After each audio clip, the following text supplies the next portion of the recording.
IRM Enterprise Risk Management itu menyatu dengan POSO Internal Control. Karena di dalam internal control itu ada dilakukan identifikasi resiko juga. Nah, kita akan lihat di sini. Nah, ini internal control. Apa sih internal control? Ya, internal control. Oh ya, saya ambilnya dari mana? Saya ambilnya dari Wikipedia. Ya. Jadi saya ambil semua bahannya dari publik, kalian bisa download ya. Internal control itu adalah proses untuk menjamin perusahaan mencapai tujuan ya, dengan menjalankan operasinya secara efektif dan efisien dengan laporan keuangan yang dapat diandalkan dan patuh kepada peraturan regulasi. Ya. Kata kuncinya apa di sini? Kontrol. Apa? Kata kuncinya apa? Efektif dan efisien. Efisien, Pak. Ya, efektif dan efisien. Tambah. Apa? Tambah? Efektif dan efisien, Pak. Efektif dan efisien. Lagi kita kontrol. Ensuring, Pak. Client. With laws, regulations, and policies. Compliant with laws, regulations, and policies. Itu juga kuncinya.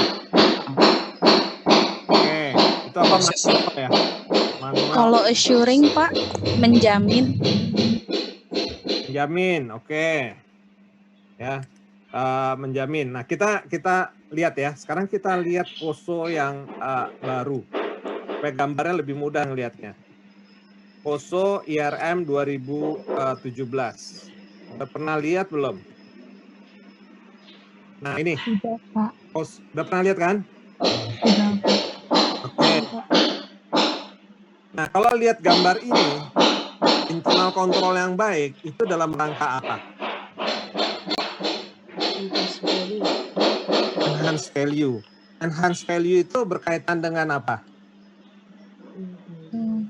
Pencapaian tujuan perusahaan, Pak. Pencapaian tujuan perusahaan ya. Nah, kembali lagi kepada definisi di sini. Ya, ini definisinya ada di Wikipedia ya. Definisi di sini. Di sini kata kuncinya apa dong kalau gitu?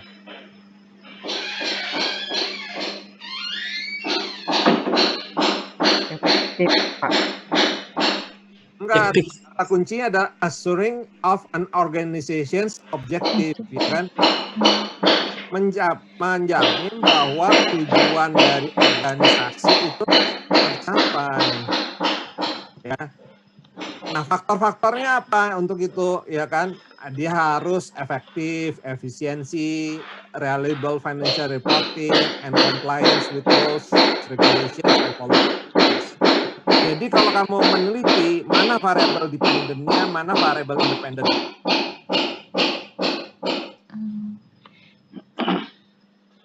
Dependen objektif perusahaan, Pak. Iya, tujuan perusahaan ya kan? Tujuan perusahaan biasanya apa sih bentuknya? Tadi yang ngomong siapa? Kinerja keuangan perusahaan. Apa? Kinerja keuangan perusahaan biasanya. Ya, kinerja keuangan perusahaan. Ada keuangan pasar atau kinerja berdasarkan buku, gitu ya. Jadi kita lihat kalau berdasarkan ini, maka kalau kita mau melakukan penelitian, kita kan kalau penelitian berkaitan dengan internal control, maka kita harus menjamin bahwa ketika melakukan penelitian itu, dependent variabelnya menunjukkan apa? Organization's objective itu tercapai. Ya, ini sesuai juga dengan dengan IRM 2017, ya. IRM 2017, ya, bahwa business objective formulation itu harus sesuai dengan mission, vision, dan value-nya. Ya, dalam rangka apa? Dalam mencapai enhanced value. Ya. Untuk bisa mencapai itu, maka harus ada apa? Ada implementation and performance. Ya, implementation and performance-nya itu harus dilakukan apa? Kontrol. Ya, ada review, risk, and performance. Ya, risikonya dilihat lagi, performance-nya dilihat lagi, gitu ya. direview gitu ya. Jadi kembali lagi ke pertanyaan awal. Kalau kita mau tercapai tujuan organisasi, yang dilihat SOP-nya atau apa?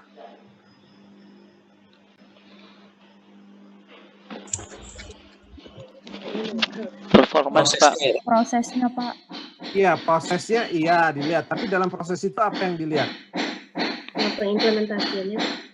Nah, ketika implementasi yang dilihat apa? Performance. Sesuaian. Apa? Compliance. Compliance. Kita lihat compliance, maka yang kita lihat apa di situ? Performance, Pak. Performance akan dibatasi oleh adanya apa? Regulation. Apa? Regulasi, Pak. Regulasi itu akan menyebabkan apa? Bijak. Control activity. Kalau nggak comply terhadap regulasi, akibatnya apa? Punishment. Nggak tercapai kan tujuan organisasi kan? Iya, Pak. Ya, itu namanya apa? Proses. Resiko. Itu namanya resiko. Ya kan? Jadi resiko itu bisa dibuat nol atau tidak? Nggak bisa. Tidak, Pak. Pak. Nggak bisa, Pak. Bagus ada risiko atau bagus nggak ada risiko? Bagus ada risiko. Nah, bagus ada risiko. Jadi kita pemahaman bahwa risk and return analisis itu berlaku di sini. Ya, makin besar kita mengambil resiko, maka kita harapkan return-nya juga akan besar. Dengan asumsi yang kita jalanin, resiko yang akan kita ambil itu sesuai dengan apa? Return yang akan didapat. Sesuai dengan apa? Return yang didapat, Pak. Apa? Itu yang diharapkan, Pak. Return-nya, Pak. Return yang bisa dicapai. Nah, ini kelihatan nggak IRM 2017? Ya, Risiko yang kita ambil, kita kan melakukan identify risk. Risiko yang kita ambil itu menjamin tercapai mission, vision, dan core values serta strategi development yang akan kita lakukan. Serta bisnis objective formulations yang kita buat. Ya. Misalnya dulu UI ya punya visi misi research university yang terbaik di ASEAN. Ya. Dulu. Sekarang ini udah berbeda. Ya, kalau dulu fokusnya di riset, akibatnya apa?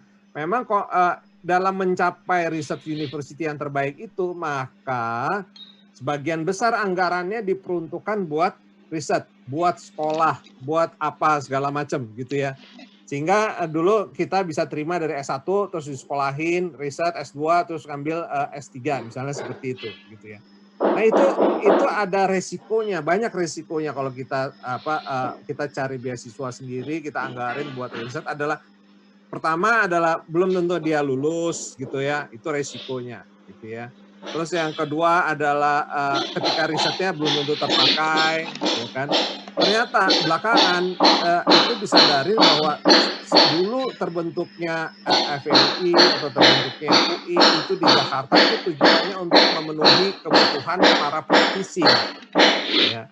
Sehingga memang akhirnya visi misinya tidak fokus lagi kepada research university, tapi fokus kepada tiga-tiganya sekaligus, ya, riset, pengabdian masyarakat, dan pengajaran gitu, sehingga menghasilkan lulusan yang kompeten, ya. Nah, visi misi yang berubah itu menyebabkan bisnis objektifnya berubah dan risikonya lain, ya. Kalau sekarang ini karena dilihat bahwa tidak harus semuanya sebagai periset lulusan dari UI, maka misalnya kalian kan dari PIA, dari Maksi itu melakukan tesisnya tidak boleh sama dengan PIA, tesisnya harus sesuai dengan kebutuhan praktek. Nah, itu bisa terjadi berubah karena visi misinya berubah. Ya. Sehingga ketika menghasilkan lulusan tidak ada resiko bahwa lulusan dari Maksi itu tidak punya kemampuan untuk memahami praktek. Ya. Oke, karena lulusan itu diharapkan mempunyai pemahaman mengenai praktek, maka di kelasnya PIA pun walaupun sebagian besarnya adalah riset, itu kalian diharapkan memahami praktek. Sehingga apa yang saya ajarkan itu adalah combine antara praktek dan dan kita mencari permasalahan untuk melakukan riset. Maka pertanyaan saya tambahan yang terakhir adalah berkaitan permasalahan apa yang bisa kamu temukan ya kan dalam pembahasan topik hari ini. Gitu. Itu makanya pertanyaan saya. Oke. Ya, kembali ke sini. Jadi dari sini ini sudah bisa jadi bahan, baru satu slide aja bisa jadi bahan apa? Penelitian. Dan ini udah banyak yang melakukan penelitian ya. Artinya organization objektif ya kan. Ya bisa kinerja perusahaan yang akan diukur dari operational effectiveness dan efisiensi, itu pengukurannya banyak ya. Termasuk juga apakah ada risk apakah ada manajemen laba ya, earnings management ya kan, atau ternyata apakah governance-nya itu efektif atau enggak ya, apakah mereka comply enggak terhadap terhadap good corporate governance, apakah dia comply terhadap peraturan CSR. Nah, itu yang menjadi faktor-faktor yang menunjukkan bagaimana organization objektif itu tercapai. Ya. Jadi ini ya, dari satu slide aja kalian udah punya ide bagaimana melakukan penelitian. Oke. Nah, belum lagi kita lihat nanti 5 components of the internal control framework. Ya, terdiri dari control environment, risk assessment, control activities, information and communications, and monitoring. Oke. Control environment itu contohnya apa?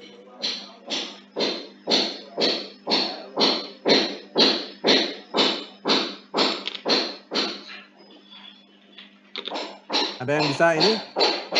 Ada yang bisa menjelaskan control environment itu contohnya apa?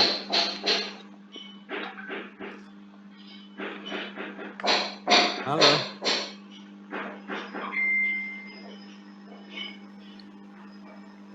Values, Pak. Ya. Culture. Kalau ngomong videonya di onin dong biar tampil di ini. Soalnya saya cuma satu jendela aja, jadi supaya kalau ngomong kan langsung keluar di jendela saya. Saya on, Pak. Oke, Revin ya? Iya. Ya, silakan Revin. Jadi kalau di control environment bisa kerasan dikit nggak Revin? Iya, Pak. Apa udah cukup keras, Pak, ini, Pak? Ya. Jadi untuk di control environment itu berisikan mengenai bagaimana top management itu melakukan upaya untuk memperkenalkan ke seluruh organisasinya terkait dengan integritas, terus ethical value di dalam organisasi, terus yang terbaru ini banyak dibicarakan mengenai culture daripada perusahaan, terus bagaimana governance juga di dalamnya, terus ada juga organizational structure atau pembagian tugas di dalam organisasi, perusahaan tugas dan segala macamnya, terus melakukan pengembangan human resource atau seperti pelatihan di dalam organisasinya. Terus juga nanti ada terkait dengan insentif atau reward terkait dengan performa dari individu di dalam organisasi. Yang lebih itu, Pak. Ya, jadi control environment itu adalah sebetulnya bagaimana tone at the top, ya tadi governance, komitmen dari pimpinan, ya kan, bagaimana menjaga culture, bagaimana menjaga perbedaan gitu ya yang ada dalam perusahaan. Nah, control environment ini banyak juga kan penelitian dilakukan bagaimana pengaruh good corporate governance terhadap kinerja perusahaan. Ya kan, itu control environment. Jadi kalian bisa lihat kontribusinya, apakah memang kalau bicara control environment itu good corporate governance itu bisa menunjukkan bahwa ada komitmen dari Dewan Direksi kalau di Indonesia dan Dewan Komisaris untuk menjaga supaya semua elemen dalam perusahaan itu bisa mencapai apa? Supaya bisa mencapai apa? Objektif perusahaan. Mencapai objektif perusahaan. depan ya, menjaga visi misi yang akan dilakukan. Makanya di sini di dalam komponen CRM 2017 itu ada juga salah satu tambahan bagaimana karena ini kaitan dengan risiko di dalam governance itu ada nggak board risk oversight-nya yang punya peran terhadap pengawasan mitigasi risikonya. Nah, biasanya penelitian-penelitian yang berkaitan dengan nomor 1 ini, exercises board risk oversight, kita menggunakan faktornya apa? Pernah baca nggak penelitiannya?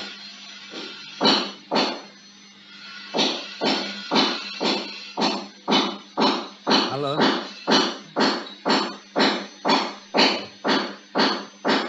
Halo, suara saya kedengaran nggak? Kedengeran Pak. Ada Pak, ada. Iya.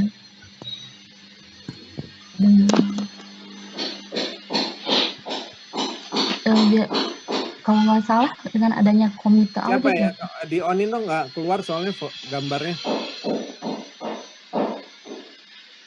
Pak. Dengan adanya komite audit ya Pak. Kalau yang sering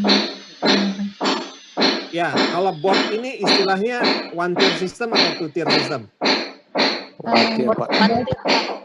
One tier system. Kalau two tier system, ini apa? adanya komisaris. Apa? DOD ada di dalam BOD, Pak. Ada di dalam BO. Itu siapa yang ngomong ya? Novita Indri, Pak. Novita Indri. Oh, itunya videonya 12. Jadi saya sambil nanya, tangan kanan saya di komputer yang satu. Jadi kalau saya ngomong saya kasih langsung nilai gitu. Jadi karena tangan kanan saya di sebelah kanan ada komputer satu lagi untuk kasih nilai. Ya lumayan lah nanti kalau nilainya ada beda-beda dikit kan beda antara C sama C plus tuh gara-gara nilai dikit gitu. Ya kan? Baik, Pak. Ya. Oke, ya kalian udah paham ya mengenai one tier system sama two tier system. Nah, apa sih contohnya board risk oversight ini? Misalnya kita menggunakan two tier system dalam hal ini direksi. Contohnya apa? CRO. Apa? CRO. Singkatan dari ini siapa yang ngomong? WRI ya? Iya, Pak. Ah. Corporate Risk Operation. Risk Operation. Chief Risk Chief Risk Officer. Officer. Chief of Risk Officer ya atau direktur yang berkaitan dengan risiko. Oke, itu kalau di dewan direksinya, kalau two tier system. Kalau di dewan komisarisnya namanya apa? Komite. Audit komite, Pak. Oke, komite audit juga seringkali melakukan tugas berkaitan dengan pengawasan atas penerapan mitigasi risiko. Tapi ada juga sih komite khusus untuk itu, namanya apa? Komite risiko, Pak. Iya, komite manajemen risiko.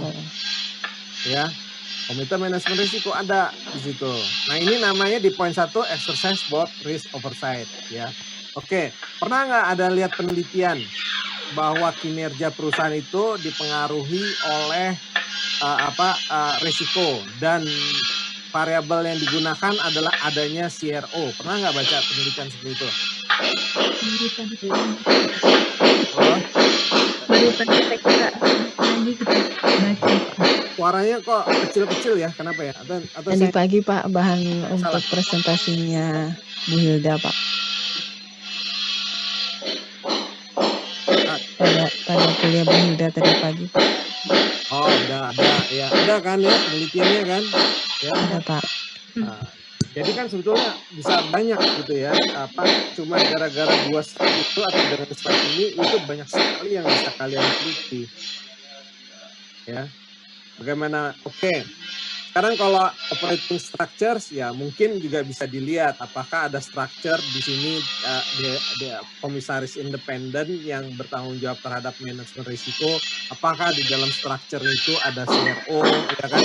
Apakah dalam structure itu ada yang bertanggung jawab terhadap manajemen risiko? Itu pengaruhnya terhadap value itu gimana? Ya, enhance value itu gimana? Ya. Jadi dalam satu slide ini kamu bisa kalau misalnya desired culture. Pakai apa kita ngukur culture itu? Pernah baca nggak jurnal yang mengukur pakai culture? Hofstede, Pak. Ya, Hofstede dimension. Ya, dia menggunakan itu adalah menggunakan jurnal dari Hofstede. Tuh, ada lagi selain Hofstede, itu biasanya antar negara ya. Ada lagi? Perusahaan keluarga, Pak. Bukan. Jurnalnya yang menggunakan model tadi Hofstede. Ada model apa lagi yang digunakan? Model apa lagi?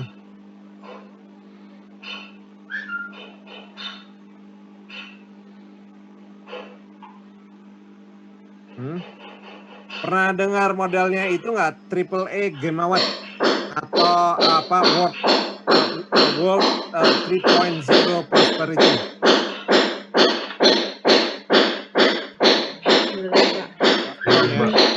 Nah, jadi saya cuma mau bilang sih bahwa banyak ya selain Hofstede yang populer di kita pakai Hofstede ya, itu populer ya, tapi sebetulnya ada yang lain-lain, kalian baca aja.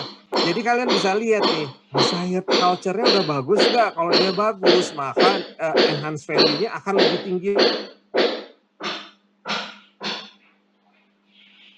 ya. Sampai sini ada pertanyaan?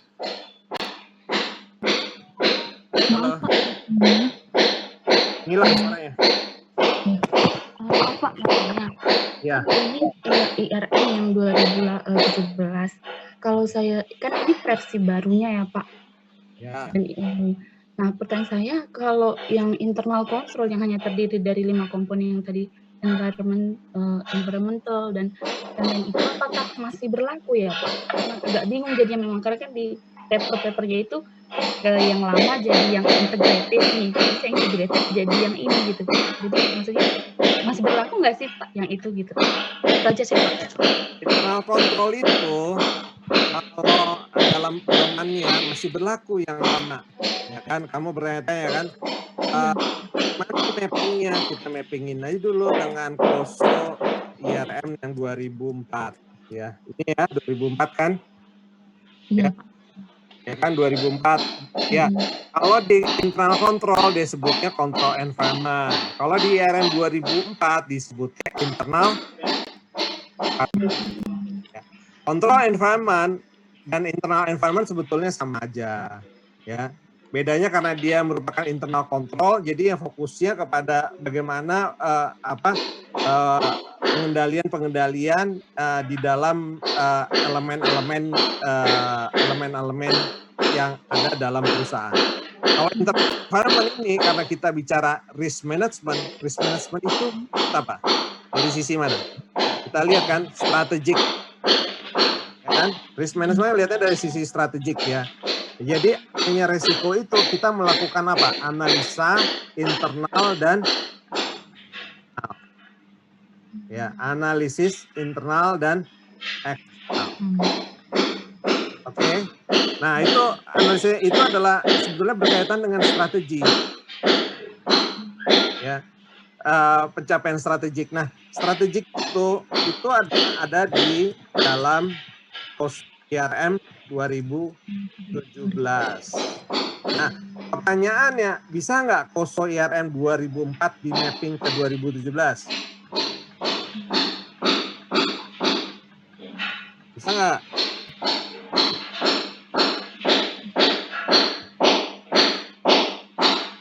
Di mapping bisa aja sih Pak, kayak di bisa ya kan, di mapping bisa, karena kita bicara tadi bicara mengenai di sini di COSO 2004 internal environment ya kan, internal environment itu adalah berkaitan dengan bagaimana komitmen dari secara keseluruhan the top gitu kan, bagaimana mereka menentukan strateginya ya kan, dan bagaimana internal environment ini kalau kayak ini apa nih, entity level division business unit sama subsidiary apa hubungannya?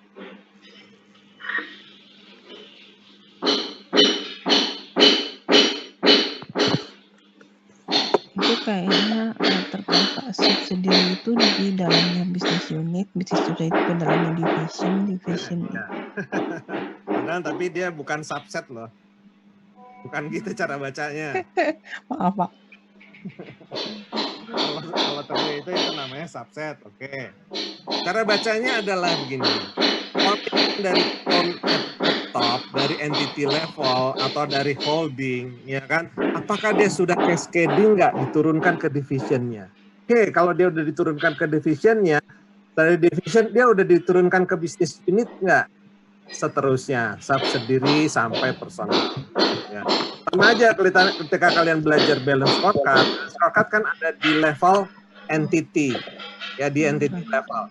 Ketika dia udah jadi di entity level, maka diturunkan ke level divisi. Nah, ini cuma menunjukkan turun di sini, jadi cascading. Tapi kalau digambar di KOSO IRM 2017, ya, KOSO IRM 2017, itu integrated sebetulnya. Bagaimana mission, vision, and core value itu juga sudah diturunkan ya, dalam mencapai strategi development tersebut. Diturunkan di mana? Diturunkan dari entity level sampai division. Di sini kelihatan mulai dari strategi sampai mana? Sampai operasional. Operasional di sini kan implementation and performance. Itu kelihatan di KOSO IRM 2014. Oke, ini yang kelihatan ya. Mulai dari strategik di sebelah kiri di KOSO IRM 2017 sampai operations ya kan. Terus ada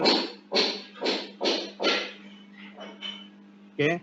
Jadi KOSO IRM 2004-2017 kita bisa mapping, bukan bisa di mapping-mappingkan, itu kayak dipaksa gitu ya. Tapi sebetulnya ada hubungannya. Sekarang pertanyaannya, bedanya KOSO internal control 1992 dengan KOSO IRM 2004 itu di mana?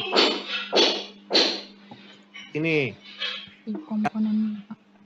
Di komponennya, komponen risikonya.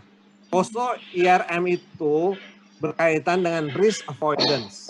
Pilihannya itu apakah dihindari, ya, disetujui, atau kita sharing, atau kita kurangin. Tapi kalau internal control itu lebih banyak fokusnya, kontrolnya itu adalah mengurangi resiko. Contoh yang mengurangi resiko apa? SOP Pak. Bukan SOP aja. Di SOP itu ada risk avoidance, ada acceptance, ada sharing, ada mengurangi hutang, Pak. Apa? Mengurangi hutang. Mengurangi hutang. Iya, Pak. Hedging, Pak. Hutang ke bank. Oke.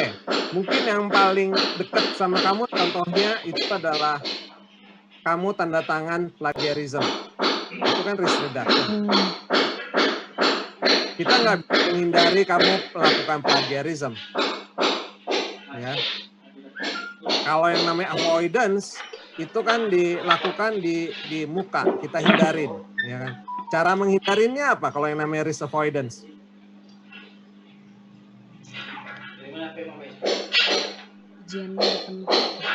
Iya, ujiannya dilakukan interview, ya kan.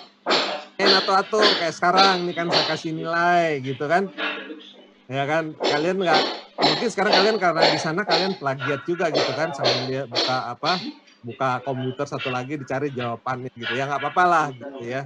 Tapi risk avoidance adalah dengan bertanya langsung seperti kayak saya sekarang ini. Sekarang kok ada risk acceptance? Ayo. Kok resiko diterima gitu? Resiko yang masih bisa dihandle sama suatu organisasi Pak. Jadi kalaupun resiko terjadi tidak yang masih bisa ditangani lah Pak. Maksudnya bisa dihandle, nggak terlalu banyak.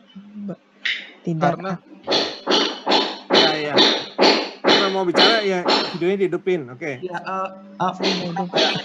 maksudnya Mbak Novita tadi, jadi maksudnya itu risiko handle itu adalah risiko yang kalau jika terjadi di perusahaan, jika adanya risiko yang bersifat tidak wajar itu harus dikelola oleh otoritas atau manajemen perusahaan menjadi risiko yang bersifat wajar. Tetapi bukan berarti risiko itu harus dihilangkan, tetapi harus dikelola menjadi dari yang awalnya tidak wajar menjadi risiko yang bersifat wajar. Jadi apa? Reduction. Iya, gitu. Tapi pertanyaan saya kan risk acceptance. Coba Pak. Pak. Risk acceptance itu mungkin terjadi ketika biaya untuk mengurangi risiko itu lebih besar dibanding dengan benefit yang akan diterima untuk mengurangi risiko. Jadi risikonya mau tidak mau harus di-accept oleh perusahaan. Iya, jadi biaya untuk mengurangi risiko itu sangat besar. Taunya dari mana sekarang? Biayanya besar, ayo. Dari mana? Dari mengidentifikasi resiko itu tadi Pak yang di awal. Dari risk assessment, Pak.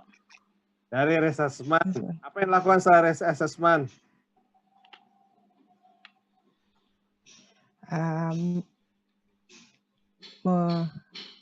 Mengidentifikasi risiko mana, kayak risk appetite Pak. Jadi berapa banyak mana yang risiko yang di acceptance, mana risiko yang bisa di reduction, mana yang harus dihindari. Iya, ini kan pertanyaannya. Pertanyaan saya tuh tadi risk acceptance itu dasarnya apa gitu kan? Tadi kita terima karena ini, tapi bagaimana mengukur karena dia kita harus terimalah gitu. Gimana mengukurnya? Ukurnya dari dampak yang akan terjadi apabila risiko itu kita terima, Pak. Mungkin seperti itu, Pak. Ya, jadi melihatnya dari dua hal yang dilihat, dari probability sama dari dampak. Ya, dari probability dan dampak itu kita dapat semacam indeks. Dari indeks itu kita akan memperhitungkan berapa dolar atau berapa rupiah yang kita perlukan untuk bisa melakukan risk reduction. Ya. Berapa yang bisa kita lakukan? Ya. Jadi itu kita hitung. Jadi nanti kita punya list, kita punya anggaran. Kalau risiko ini kita ada anggarannya. Kalau risiko yang sebesar ini kita nggak punya anggaran. Jadi kita risk acceptance. Tapi akan kita lanjutkan atau enggak? Risk acceptance itu. Reasonable, Pak. Kenapa? Sepanjang returnnya masih reasonable, kita akan bisa kasih contoh nggak? Contohnya, misalnya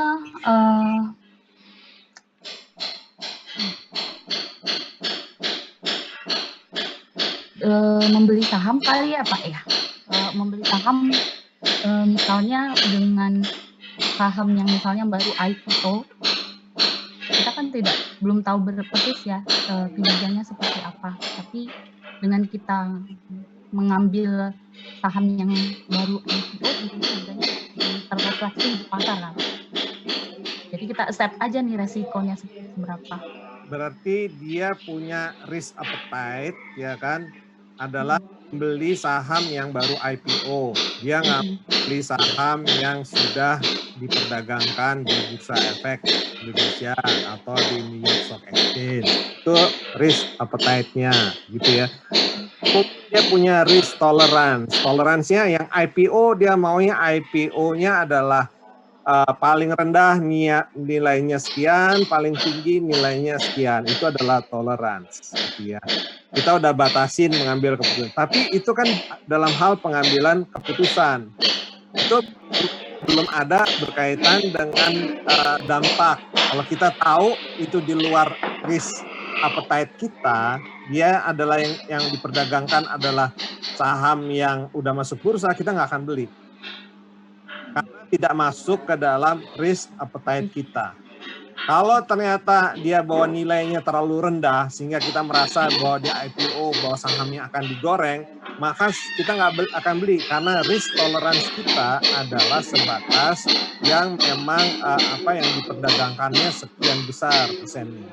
Jadi itu bukan masuk ke dalam IRM framework ini karena itu adalah keputusan yang sudah didasarkan pada kita punya risk appetite sama risk tolerance. Jadi kita menghindari risk avoidance. Hindari karena kita udah punya risk appetite sama risk tolerance. Nah, yang acceptance itu adalah vaksin COVID-19. Ya kan? Dalam vaksin COVID-19, kita harus menerima bahwa vaksin itu diuji coba langsung ke manusia. Ya. Karena kalau nggak diuji coba langsung ke manusia, itu tahapannya panjang. Baru bisa diuji coba ke manusia itu adalah setahun setelah itu di-develop. Harus diuji coba dulu ke binatang-binatang yang pasti bahwa nggak akan ini. Karena yang terjadi kemarin ada beberapa farmasi yang uji coba ke manusia itu beberapa totalnya sakit, ada yang sampai lumpuh, ya, ada yang meninggal. Nah itu memang itu adalah yang terpaksa harus diterima, acceptance, supaya apa? Supaya tujuan untuk menghasilkan vaksin COVID-19 pada bulan Desember ini tercapai. Ya. Seperti umum sebetulnya pengobatan secara riset seperti ini umum itu khususnya misalnya dulu obat-obat kanker gitu ya. Karena langka orang yang sakit kanker segala macam, itu setelah sekian lama diuji coba langsung kepada manusia. Ya, itu obat-obat kanker, obat-obat keras zaman dulu gitu ya. Itu dilakukan gitu loh. Karena memang antara kanker itu DNA, itu hanya ada DNA di manusia, di binatang-binatang nggak ada. Jadi itu adalah risk acceptance yang harus diterima supaya objektif itu tercapai. Ya, biayanya tinggi. Misalnya kita nggak mau melalui proses yang pengujian langsung kepada manusia.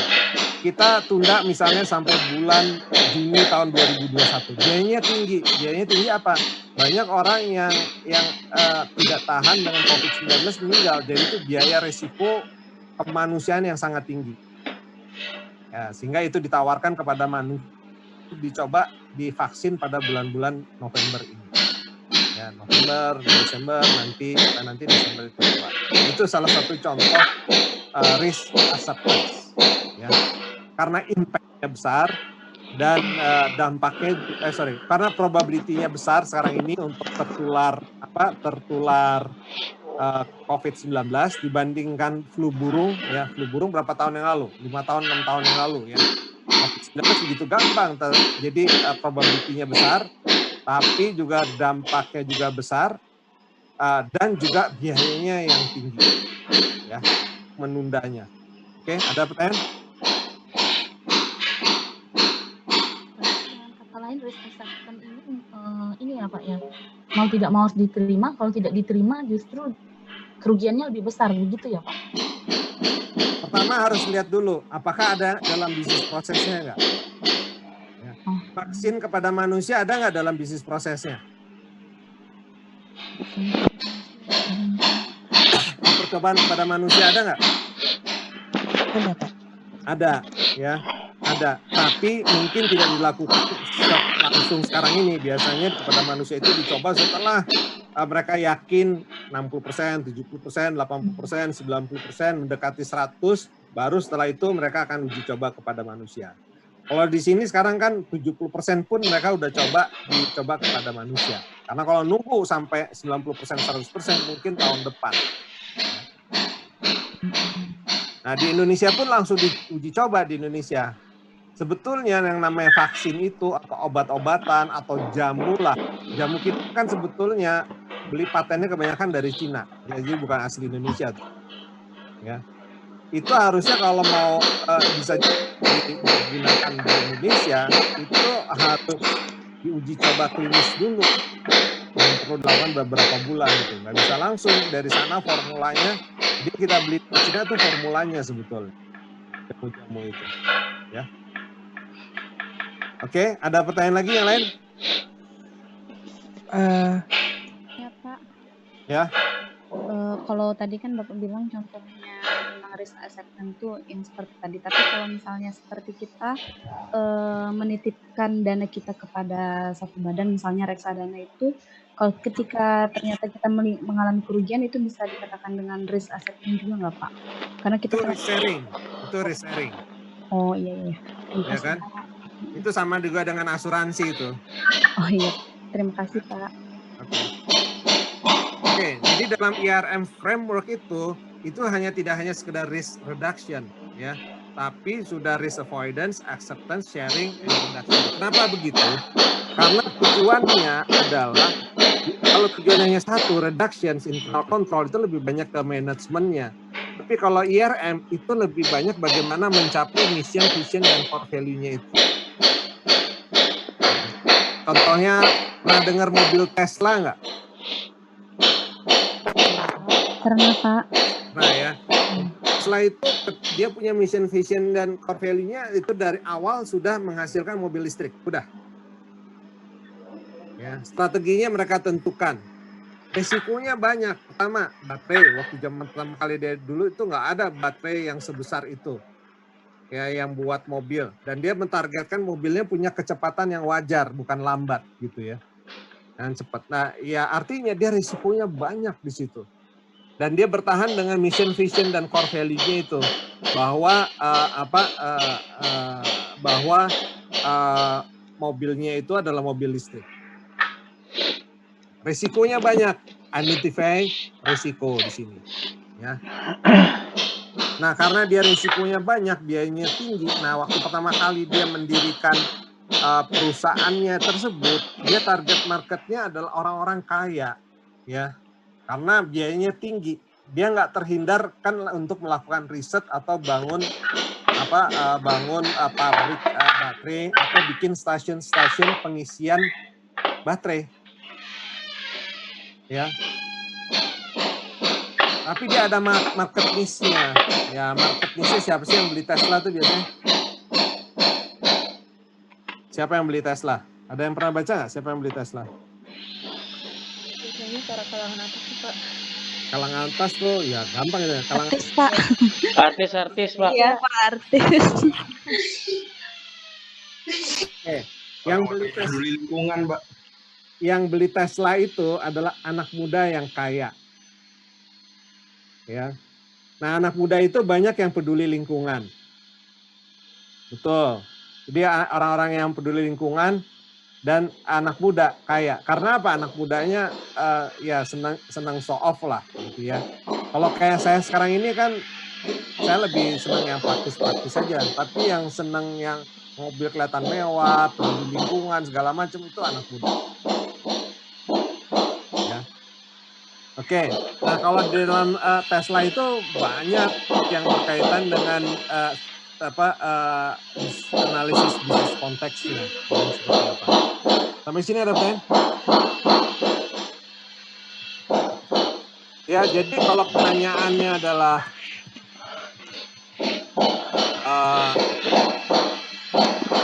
bagaimana integrating internal control di dalam IRM itu adalah ya bagaimana internal control itu bisa kita lakukan eksekusi. Dalam prakteknya, saya ambil slide lagi yang lain ya. Bentar. Dalam prakteknya, ini juga bisa kalian ambil di internet ya. Itu dilakukan risk control matrix.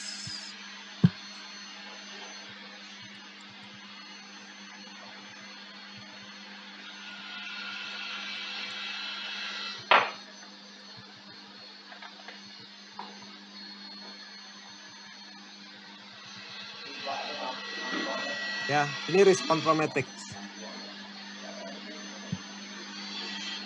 Kelihatan nggak gambarnya? Halo. Kelihatan, Pak. Ya. Jadi kalau kita lihat yang paling kiri itu key process number. Itu artinya bisnis proses yang ada di dalam perusahaan. Bisnis proses yang ada di perusahaan itu ribuan. Ya. Saya punya kerjaan yang akan dimulai bulan Desember. Ya. Itu adalah bisnis proses yang berkaitan dengan I-cover, internal control over financial reporting, hanya untuk satu akun, hanya untuk spesifik suatu transaksi. Itu ada 5 bisnis proses. Ya. Ada 5 bisnis proses di dalam satu akun itu. Ya, dalam jenis, jadi akun itu ada 5. Bayangkan ya, itu kata kita bicara mikro, sangat mikro. Ya, jadi jadi di sini ada banyak key proses bisnis. Prosesnya apa? Penjelasan. Nah, setiap proses bisnis itu ada resikonya. Misalnya ujian di dalam kita di kampus ini ujian WFH, ya kan? Resikonya apa? Kalau ujian WFH-nya misalnya cuma 2,5 jam, resikonya apa? Resikonya misalnya mereka kerjasama. Waktu awal-awal ujian WFH itu ada karena nggak dikontrol. Itu ujian WFA, mereka kerja dan mereka ada di dalam satu ruangan sama-sama. Jadi kerja ini 5 orang atau 10 orang. Ya. Setelah kita paham ada kecurangan seperti itu, ada risiko mereka kerjasama, ngerjain di rumah, maka setiap ujian kalau saya itu videonya harus on. Jadi di awal-awal kuliah itu ada satu pelajaran yang 2,5 jam saya minta itu on. Ya, kalau mau izin ya dia harus keluar. Harus kasih chat gitu. Nah, itu adalah namanya kontrol. Jadi kalau misalnya tadi prosesnya di sini key prosesnya adalah ujian. Ya, ujian prosesnya. Risk number-nya resiko ujian WFH itu macam-macam. Tadi mereka kerjasama. Yang kedua apa?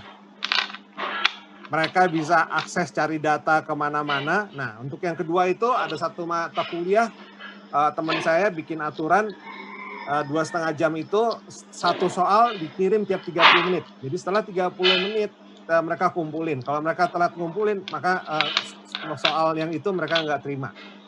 Habis itu baru dikasih soal nomor 2. Seperti kayak gitu. Itu namanya adalah risiko 1, risiko 2. Risiko 1 kerjasama, risiko 2 adalah apa? Dia cari data melalui komputer. Ya. Nah, mungkin risiko 3 ada yang ngerjain itu joki orang lain. Makanya ada 2 risiko yang cara kontrolnya apa? Kontrolnya adalah kontrol objektif adalah memastikan bahwa yang mengerjakan adalah orang yang bersangkutan. Nah, yang pertama supaya nggak kerjasama videonya harus on. Ya, untuk yang ketiga supaya mereka tidak dikerjakan joki maka kontrolnya adalah juga video yang harus on. Jadi bisa jadi ya ada 2 resiko kontrolnya sama. Ya. Nah, bagaimana kita mengetahui itu semua resiko? Kita harus paham mengenai bisnis proses. Ya, jadi kalau yang namanya ujian, WFH, kalau yang ini seperti ini, bisnis prosesnya seperti itu. Titik-titiknya di mana resikonya? Ya. Dari sini kita ada kontrol number 1. Yang satu ini adalah kontrol number 1. Yang ketiga itu kontrol number 3. Jadi 1 dan 3 itu digunakan untuk mengontrol risiko 1 dan risiko 3. Kontrol 1 dan 3 itu sama, namanya kontrol 1. Paham nggak sampai sini? Ya. Nah, ini namanya risk control matrix. Jadi integrasi internal control, ya kan? Internal control dan IRM itu secara praktek dilakukan seperti ini. Ada pertanyaan? Maaf Pak, kalau yang kontrol objektif tadi isinya apa ya Pak? Kontrol objektif itu isinya kontrol misalnya tadi untuk video on objektifnya apa sih? Memastikan kan itu adalah orangnya gitu ya Pak. Sesuai yang bersangkutan. Ya kan? Iya Pak. Supaya kalau lulus ujungnya kalau lulus kompetensi mahasiswa yang bersangkutan memang terpenuhi. Jangan sampai kalau lulus karena dikerjakan sama joki, maka kompetensi mahasiswa yang bersangkutan ya nggak bertambah. Gitu loh. Kan kita harus memastikan kompetensinya adalah bertambah. Kenapa juga walaupun saya minta kalian videonya on, kalian harus siap-siap dipanggil. Karena saya harus memastikan yang dengerin itu kamu, gitu ya. Bukan adik kamu, bukan kakak kamu, bukan bapak kamu. Bukan habis itu nanti adik kamu laporan sama kamu. Dosennya ngomong ini summary gitu kan. Bukan itu gitu loh. Ya. Yang pintar kamu gitu. Oke Pak, makasih Pak. Ya. Di kantor yang salah satu juga kantor yang saya bantu, itu kita udah sampai sekarang strict. Oke, kita akan 100% WFH. Walaupun nanti pandemi ini sudah selesai, kita akan tetap WFH. Ya. Tapi syaratnya adalah apa? Syaratnya adalah HP itu harus dibawa kemana-mana. Gitu. Dan dia harus online. Sebetulnya itu udah umum lah. Di Unilever, di P&G, waktu anak saya kerja di Unilever seperti itu. Jadi komputernya itu dia harus on. Ya, kerjanya itu bisa di rumah. Jadi sebelum pandemi ya anak saya yang kerja di Unilever itu ya kerjanya di rumah. Setengah di rumah, setengah di kantor. Di kantor pun nggak disediain meja, nggak disediain ruangan. Dia bisa ambil di mana aja, ya kan? Dan pada saat komputernya hidup, pada saat itu alat komunikasi melalui komputer itu juga semua hidup. Nah, itu namanya kontrol. Karyawannya diberi kebebasan untuk bekerja di mana aja. Sama sih sebetulnya gini ya. Kadang-kadang saya suka lihat aneh aja, suka lihat mahasiswa gitu kan yang dengan berbagai alasan ya tidak mau patuh kepada mitigasi risiko yang semuanya mempunyai tone yang sama lah, ya kan? Oke, ya. Jadi seperti itu. Nah, ini akan memudahkan ketika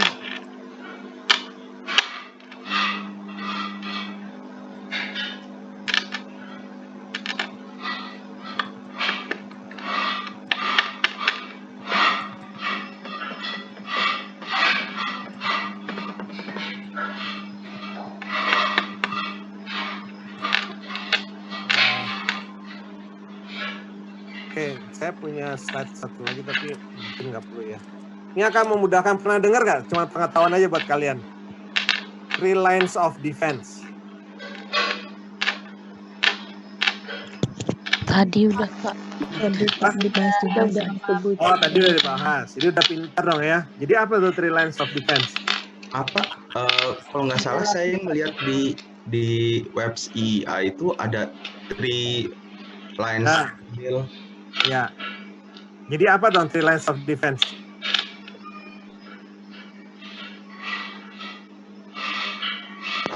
Kayak kalau yang saya tangkap bagian-bagian dari manajemen perusahaan atau yang dipasang gitu sebagai garda ataupun pembela untuk mengurangi untuk menghandle resiko gitu sih Pak. Bahwa aja tuh pembela.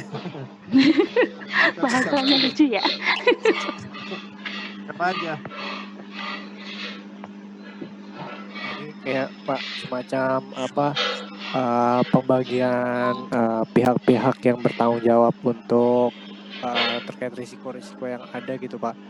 Mungkin kalau dari pihak pertama masih belum cukup mampu untuk memitigasi risiko, nanti ada pihak kedua yang lebih kompeten sampai ke pihak ketiga. Jadi kan selama ini asumsinya bahwa yang bisa memitigasi risiko itu selalu di bagian external audit atau di bagian internal auditnya sendiri. Tetapi di dalam 3 line of defense ini ternyata mulai dari manajemen sampai ke bagian bawahnya itu juga bertanggung jawab dalam memitigasi suatu resiko.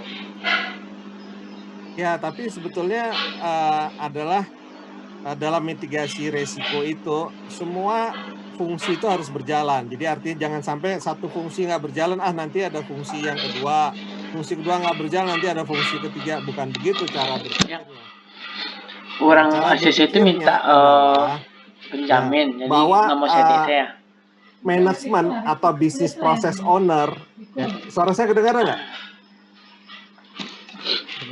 Proses owner itu yang bertanggung jawab terhadap proses bisnis gitu ya. Misalnya untuk ujian kamu, ya kan? Ini ada yang bertanggung jawab terhadap bisnis proses ownernya di pihak akademik.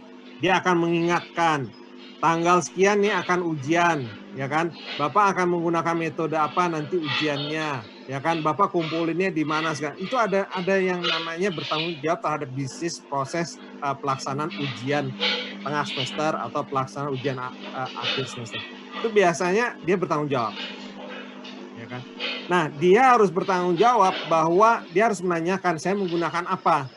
Zoom, Microsoft Teams, atau merupakan emas, atau metode apa yang lain. Ya, artinya dia harus punya apa? Kontrol di situ. Memastikan bahwa ujian itu akan terlaksana pada tanggal 20 Desember misalnya itu. Dia harus memastikan itu bisa itu dengan melakukan apa? Komunikasi dengan saya dan dosen-dosen yang lain. Dia itu sebagai business process owner. Saya merupakan business process owner untuk bikin soal ujian kelas ini. Prosesnya apa? Nah, saya harus fit dengan business process owner-nya dari siapa? Dari orang yang menjaga ujian, pelaksanaan ujian. Saya adalah orang yang menjaga untuk membuat soal ujian khusus untuk kelas sistem informasi dan manajemen risiko di sini. Nanti ada juga business process owner lagi yang bertanggung jawab terhadap pelaksanaan pendidikan 1 semester. Siapa? Ya. Jadi semua business process owner itu harus melakukan internal control yang baik. Untuk itu harus ada SOP-nya. Ya, kita diberikan SOP-nya untuk pelaksanaan ujian. Termasuk di dalam SOP itu harus ada surat pernyataan tidak melakukan plagiarisme. Dan kamu punya SOP juga bahwa setiap ujian kamu harus menyertakan surat pernyataan tidak melakukan plagiarisme. Nah, gitu ya. Jadi kita punya dasar untuk melakukan kontrol. Oke. Nah, kan di situ ada resiko-resikonya. Risikonya adalah misalnya salah satu yang ekstrim, saya nggak membuat soal. Ya kan? Nah, harus ada pihak yang melakukan second line defense kalau saya lupa membuat soal. Orang yang berkaitan dengan manajemen risiko atau financial control. Ada juga yang disebut juga financial control. Memastikan bahwa prosedur itu sudah jalan dan risiko-risiko itu sudah dikurangin nggak dengan pertanyaan-pertanyaan yang dilakukan oleh business process owner. Nanti ada pihak ketiga, tadi kan manajemen risiko ketika pelaksanaannya. Nah, ada pihak ketiga secara reguler, enggak tiap hari. Karena kalau yang internal control tiap hari, tiap saat dilakukan. Manajemen risiko juga lebih rutin gitu ya. Tapi yang ketiga adalah untuk memastikan bahwa SOP-nya ada, SOP-nya dijalankan, dan resiko-resiko yang terjadi ada kertas kerjanya. Kalau ada pelanggaran, ada nggak corrective action-nya? Kalau nggak ada, akan diusulkan corrective action. Ya. Sama juga di pemerintahan daerah, first line defense itu biasanya yang pelaksana di pemerintahan daerah atau di pemerintahan pusat, di kementerian pelaksana. Terus manajemen risiko dilaksanakan oleh pihak internalnya mereka, ya kan, manajemen risiko. Nah, itu kan nanti ada maturitas mengenai, saya lupa tuh. Mereka punya matriks di pemerintahan daerah itu. Sampai level mana Pemda itu dalam melaksanakan three lines of defense. Ya. Oke. Sampai sini ada pertanyaan? Ketika audit ya, ketika melakukan, ini saya terakhir nih ya, untuk sekedar pengetahuan aja nih. Ketika melakukan audit, ini cuma mau supaya kalian lihat hubungannya aja.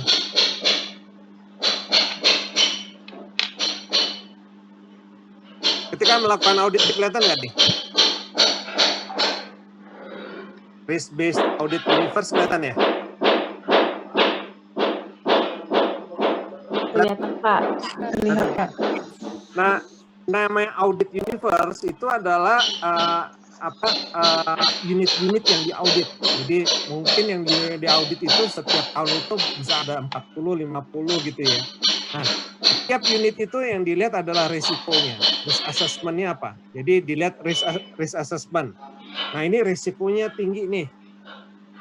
Ya kan, misalnya risiko apalah gitu ya. Risikonya tinggi. ya. Create high level. Jadi kalau dia tinggi, maka dibuat audit plan untuk tahun yang akan datang 2021. Ya. Dari sini, dari risiko yang tinggi dibuat audit plan, audit execution, reporting. Nah, ini adalah sebetulnya third line of defense. Third line of defense itu mengacu pada apa? Risiko. Ya. Risiko yang berdasarkan hasil dari asesmennya manajemen risiko. Oh, ini risikonya tinggi. Misalnya ternyata banyak mahasiswa yang nggak bayar SPP, ya kan?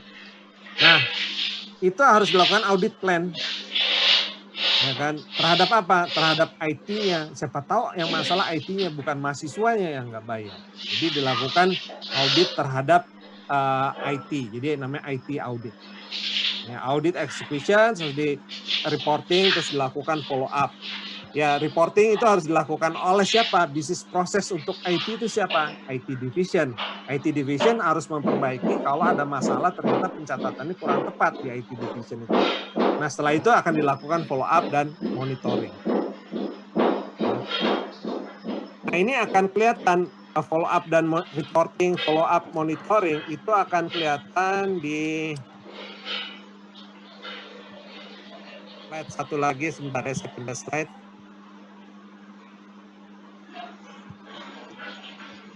Akan kelihatan di sini. Nah, ya kan nih, kelihatan information and communication dan monitoring. Ya, monitoring dilakukan oleh siapa? Dilakukan oleh manajemen risiko dan dilakukan oleh siapa? Internal audit. Ya, dalam KOSO IRM 2004. Di internal control juga ada monitoring activities. Kalau berdasarkan Sarbanes-Oxley Act ya 2000 Sarbanes-Oxley Act 2002 ya. SOX 404 itu internal control itu harus diaudit ya. Jadi internal control over financial reporting khusus untuk financial reporting. Jadi bulan Desember itu saya akan melakukan bantu bisnis proses risiko untuk satu perusahaan yang berkaitan dengan internal control over financial reporting. Jadi internal control itu ada yang umum, internal control untuk semua perusahaan, ada internal control yang khusus buat financial reporting. Ya. Oke. Yang tadi reporting dan monitoring itu juga kelihatan di di KOSO IRM 2017. Ya, di sini juga kelihatan ada di mana paling kanan, information, communications, and reporting. Ya. Oke, ada pertanyaan?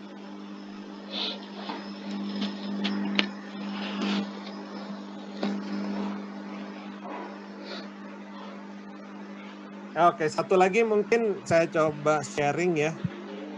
Ini jadi kalian ada ide mau melakukan penelitiannya apa? Tinggal variabel-variabel itu kamu cari aja yang similar, yang similarnya apa gitu loh.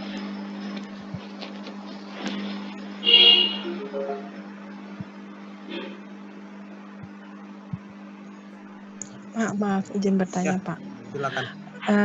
Tadi Bapak menyampaikan kalau di pemerintahan daerah itu sudah ada tingkatannya. Ada maturitas ya.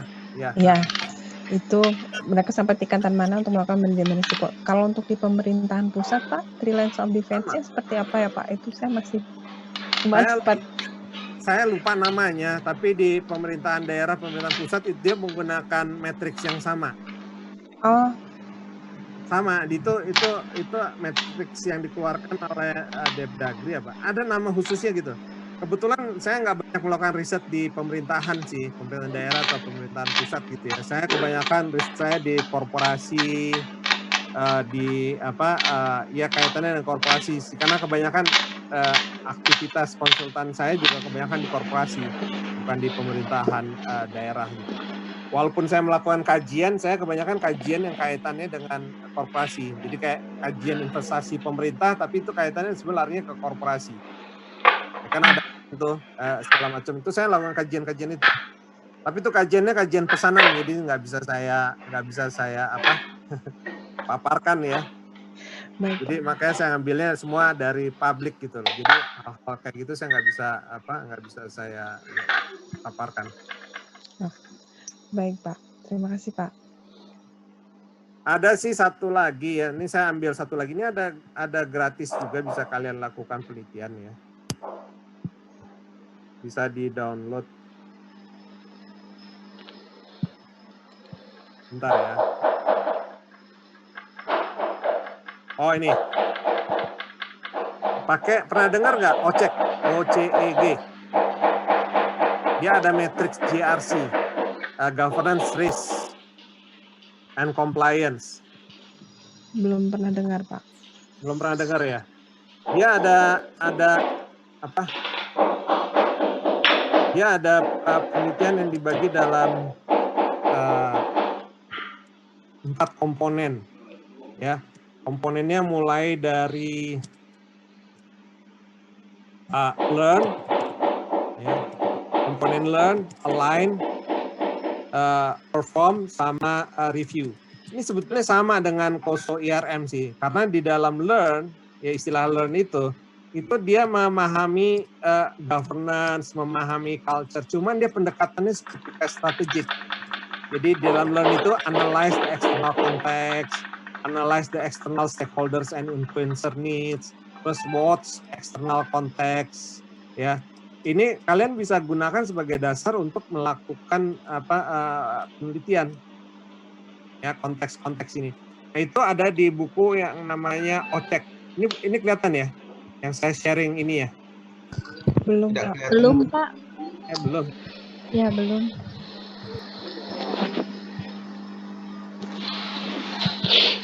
Sekarang kelihatan? Ya, Pak. Udah terlihat, Pak.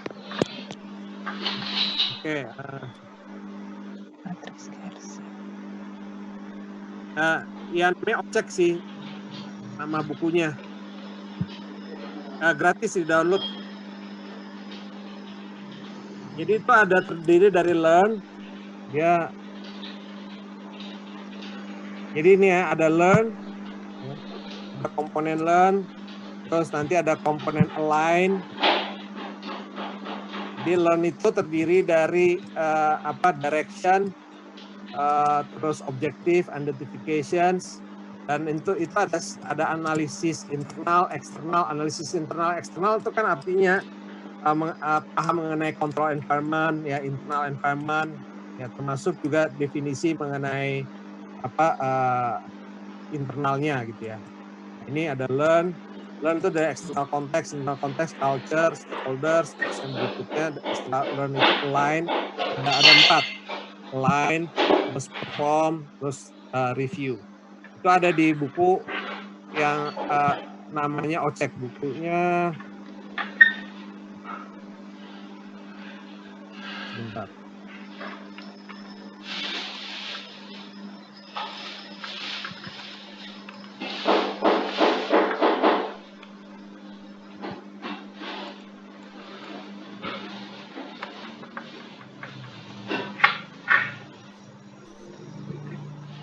Oh, ini ada ini dari Australia nih. Saya download juga nih.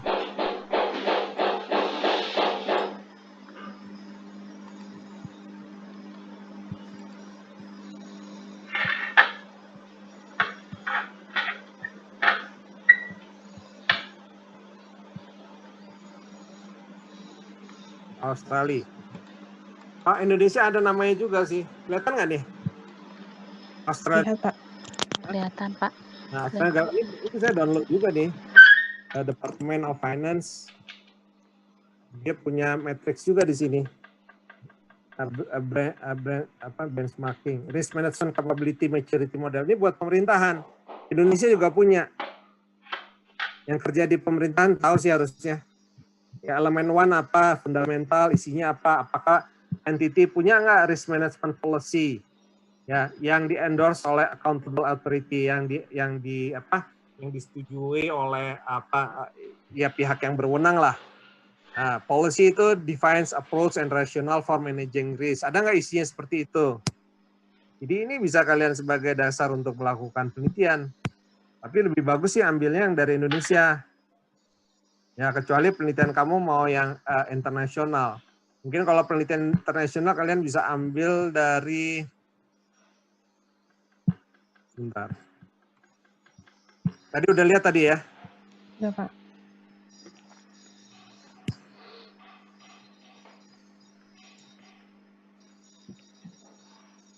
POJK juga ada. POJK 44 2020 tuh ada juga bisa kalian pakai. Banyak kok kalau kalian mau meneliti ya, matriks-matriks yang bisa kalian gunakan untuk penelitian. Nah, ini ojek nih. GRC Capability Model. Gratis. Kita download. Ya.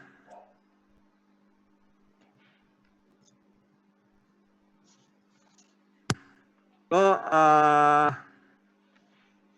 kalau kalian menguasai ini, kalian udah bisa jadi konsultan, nggak harus jadi peneliti sih.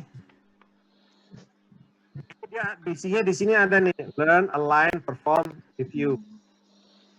Ya. Kita, ya. Jadi kalau mau sekalian jadi peneliti, jadi konsultan, ya pelajarin aja ini.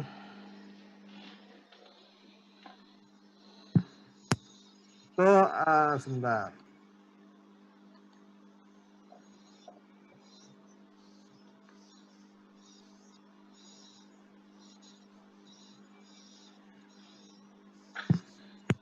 Nah ini ya, learn, align, perform, review. Ya pendekatannya sama dengan COSO IRM yang 2004 ya. Sebetulnya kita bisa mapping ke sana, COSO 2004. Elemen itu terdiri dari apa? Kalian bisa baca.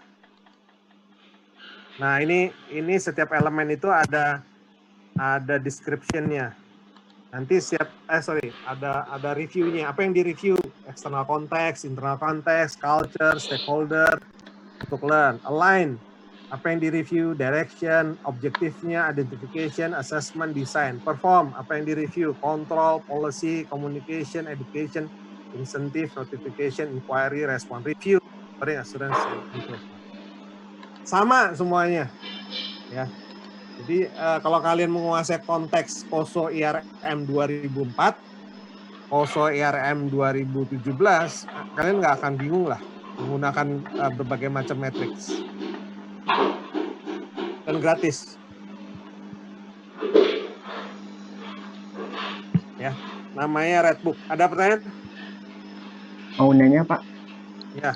Terkait dengan matriks GRC tadi Pak, itu kalau kita mau melakukan penelitian sesuai dengan apa ya Pak, kayak pengukuran konten kayak gitu Pak, atau gimana Pak? Ya, konten. Analisis konten jadinya Pak ya. Nah, kita harus bedakan ya, karena memang yang GRC Ojek itu kebanyakan dipakai buat konsultan. Kalau konsultan itu kan kita selain mereview dokumen, ya kan, mereview laporan keuangan, mereview website, kita ada proses interview. Nah, kalau kalian kan nggak ada tuh proses interview, jadi kalian pilih apa yang bisa diperoleh, melalui annual report, ya, gitu. Jadi jadi data yang karena itu lebih banyak aktivitas. Saya cuma ingetin aja, ya. Tapi kebanyakan sih kalau kita bikin, kayak saya dulu pernah melakukan penelitian mengenai 8G7 ya, yang dikeluarkan oleh Bapak Pam LK, masih berlaku sampai hari ini. Saya ambil dari peraturan itu, terus saya bikin list sendiri. Dan saya teliti waktu itu, kebetulan saya dapat hibah 100 juta penelitian saya untuk semua perusahaan publik saya teliti. Ya, seberapa besar pencapaiannya untuk peraturan Bapak Pam LK itu. Yang 8G7 mengenai penyajian, pengungkapan dan pelaporan laporan keuangan perusahaan publik, ya. P3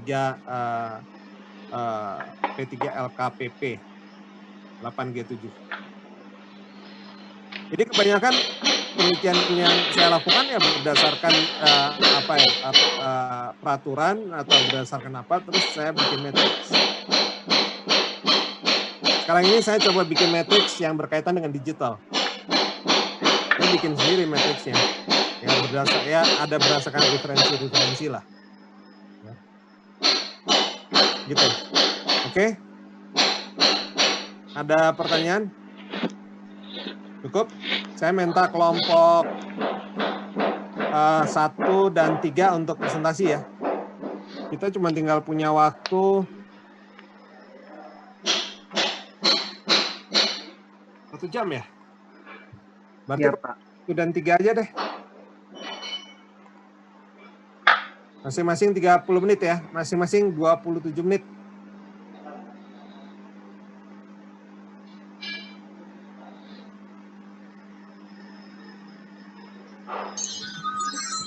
Mau sharing nggak bisa Pak ya?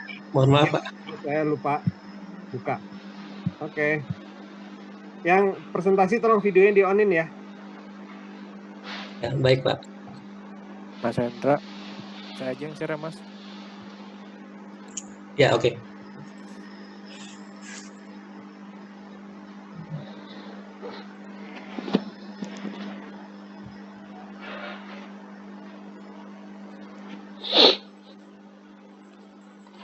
Udah muncul? Ya, sudah.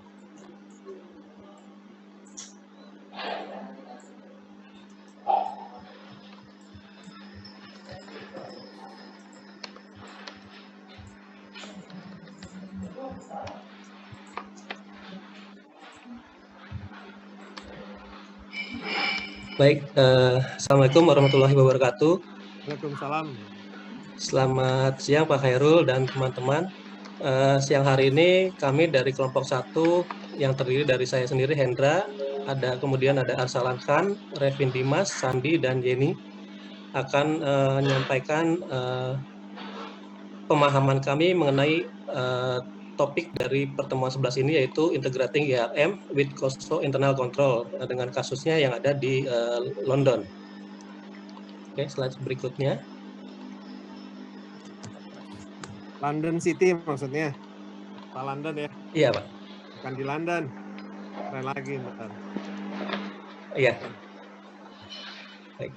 Iya, jadi untuk introduction awal, secara umum London ini adalah ibu kota Inggris dan Britania Raya yang merupakan wilayah metropolitan terbesar di Britania Raya dan berlokasi di sepanjang Sungai Thames.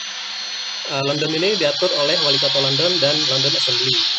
Kemudian di London itu juga terdapat City of London, karena City of London itu merupakan pusat keuangan yang merupakan sebuah kota di dalam kota London yang juga merupakan pusat keuangan terbuka di dunia bersama dengan New York City.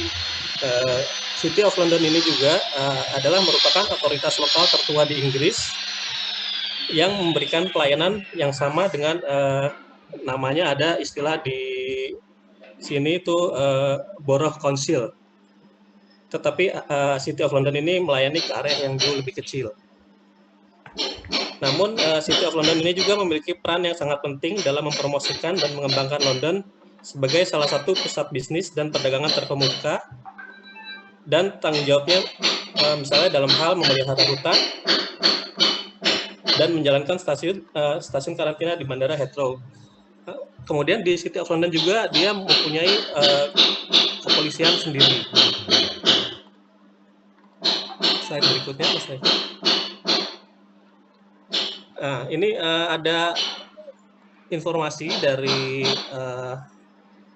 sumbernya dari Eurostat dan ons.gov.uk, di mana pada tahun 2018 itu penduduk London tercatat sebanyak 8,9 juta jiwa, atau sekitar 13,4% dari populasi seluruh penduduk Britania Raya sebanyak 66,4 juta jiwa, di mana jumlah tersebut lebih banyak dari penduduk New York. Selanjutnya.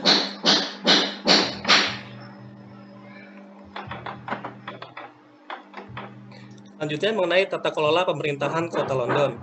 Pemerintahannya itu terdiri dari dua tingkat, yaitu tingkat strategis seluruh kota dan tingkat lokal. Ini berdasarkan sumber dari londoncouncil.gov.uk.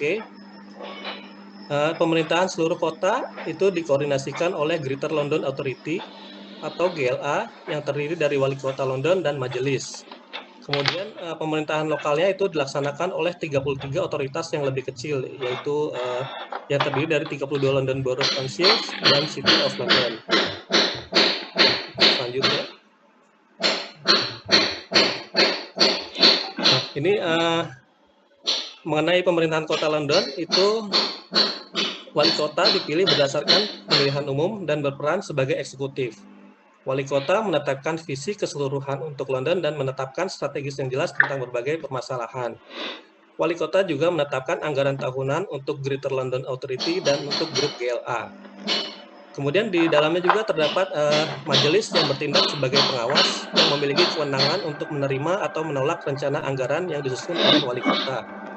Sementara itu untuk pemerintahan lokalnya, 32 London Borough dan City of London itu menyediakan sebagian besar layanan sehari-hari bagi penduduk lokalnya, termasuk pendidikan, perumahan, layanan sosial, layanan lingkungan, perencanaan lokal, dan banyak layanan seni dan rekreasi. Otoritas-otoritas tersebut bertanggung jawab untuk memastikan bahwa bisnis berjalan sesuai dengan hukum dan standar yang tepat, dan bahwa anggaran publik dijaga dan dipertanggungjawabkan dengan benar, serta digunakan secara ekonomis, efisien, dan efektif. Kemudian otoritas juga bertanggung jawab untuk memastikan bahwa ada sistem pengendalian internal yang baik yang memfasilitasi pelaksanaan fungsi otorita secara efektif serta mencakup pengaturan untuk manajemen risiko. Selanjutnya mengenai Three Lines of Defense akan disampaikan oleh rekan kami Arsalan Khan. Terima kasih. Thank you, Hendra.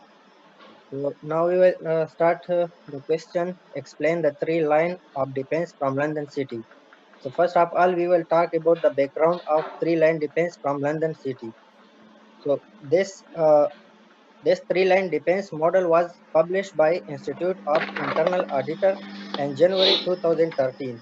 And the aim was to provide a comprehensive framework to consider the overall arrangement for the mitigating risk and exercising control within the organization. And the scope of this three-line defense is that when it's established, since that time, it has become the most commonly adopted method in the UK for modeling and clarifying control and risk management responsibility. And intent has been to manage the risk through restrictive policies, processes, system, and record keeping. Next.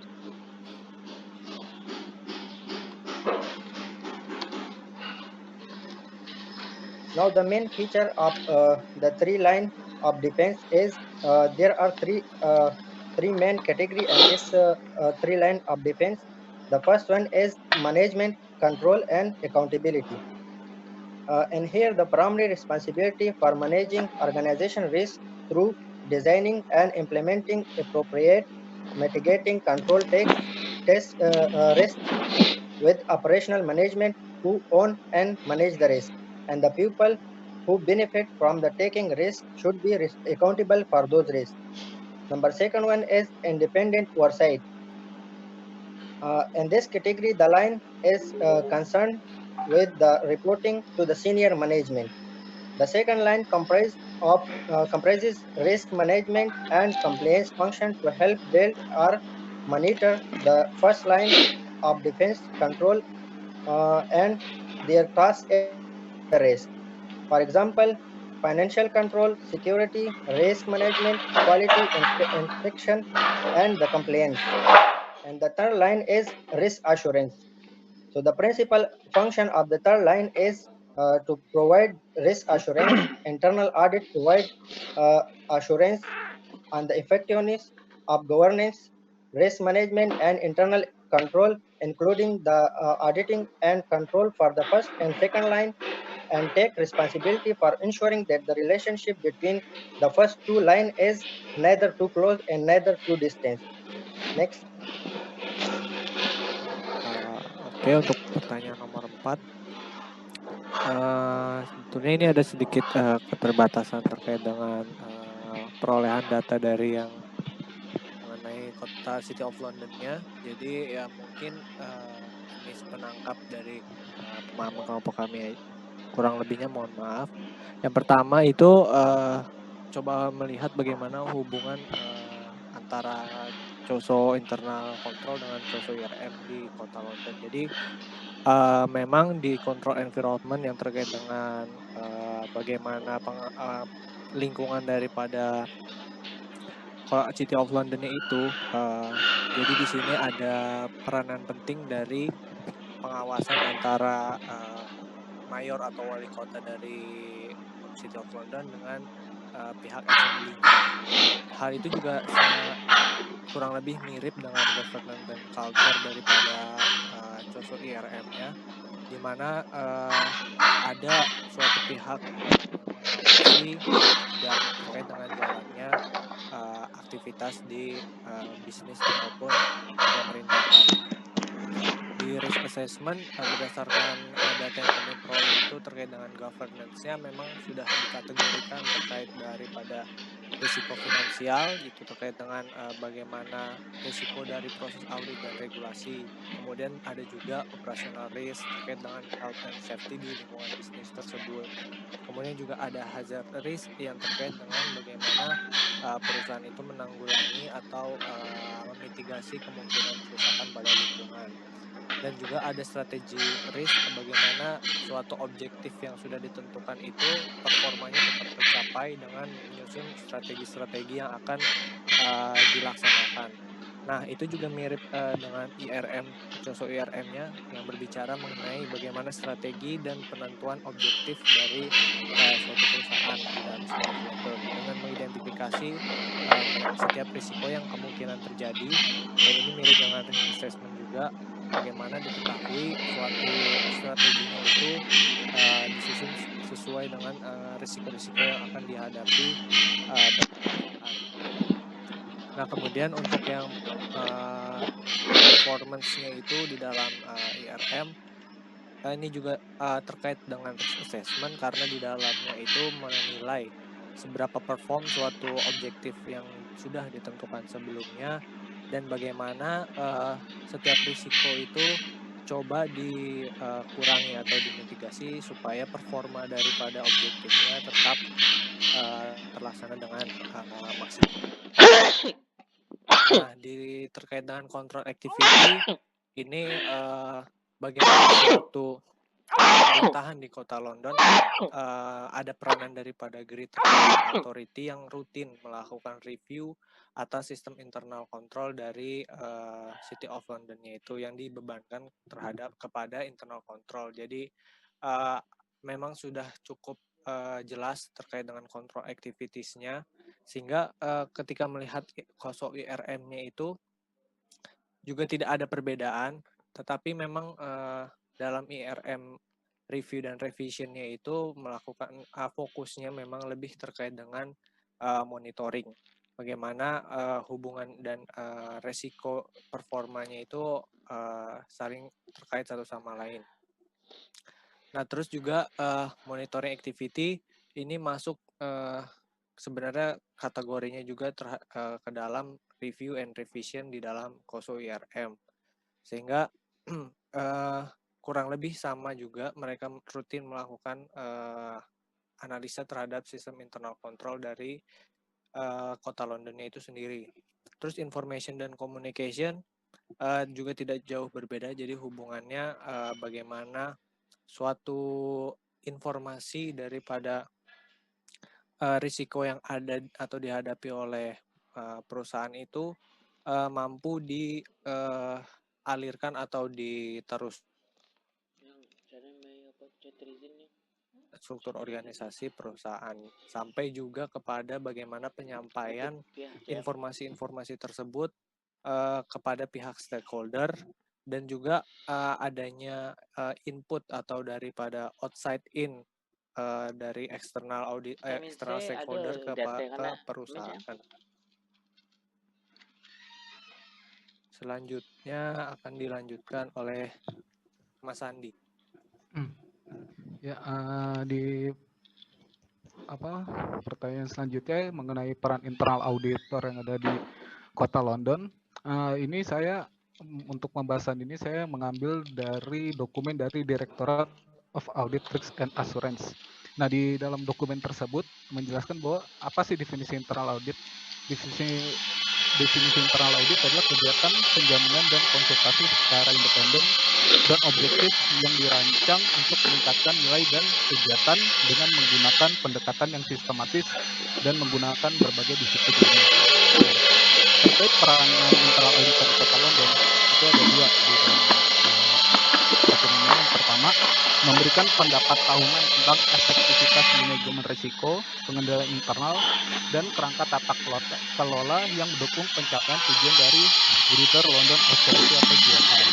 Kemudian yang kedua itu adalah memberikan jaminan bahwa risiko utama untuk pencapaian prioritas dan hasil strategis dapat diidentifikasikan dengan benar dan dapat dikelola secara efektif. Nah, kemudian di sini mengenai skup kerja dari DARA atau Directorate of Audit Risk and Assurance itu secara garis besar dibagi menjadi 3. Yang pertama adalah governance, terus risk management, dan juga ada internal control framework. Nah, untuk yang governance itu pertama melakukan pengaturan serta mempromosikan etika dan nilai sesuai Greater London Authority. Kemudian yang kedua adalah memastikan manajemen kinerja yang efektif. Kemudian mengkomunikasikan informasi resiko dan pengendalian yang sesuai. Yang keempat adalah memastikan pengaturan tata kelola mendukung tujuan yang telah GLA tetapkan. Kemudian untuk risk management itu ada 2, yaitu menganalisis signifikansi resiko terhadap pencapaian dan tujuan strategis. Yang kedua adalah merespon resiko agar sesuai dengan ketetapan GLA. Kemudian untuk internal control framework di sini ada 3, yaitu memastikan keandalan dan kepatuhan informasi keuangan dan operasional, kemudian memastikan aset, sumber daya, staf, dan informasi dalam keadaan aman. Yang ketiga adalah memastikan kepatuhan terhadap hukum, peraturan, kebijakan, dan prosedur yang berlaku.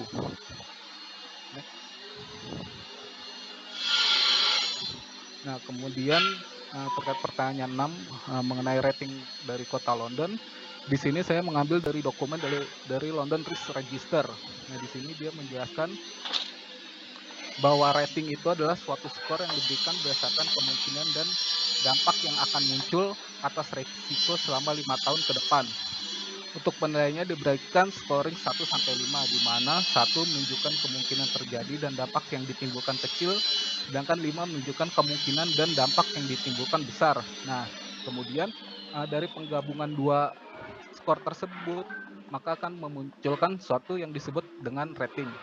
Nah, terkait manfaat pemberian rating yang ada di sini, yaitu ada 3, yaitu memberikan ringkasan resiko utama yang mempengaruhi Kota London Raya. Kemudian memberikan masukan berupa garis besar resiko untuk Inggris secara keseluruhan. Yang ketiga adalah memberikan informasi tambahan tentang resiko spesifik dan cara meresponnya. Next. Nah, di sini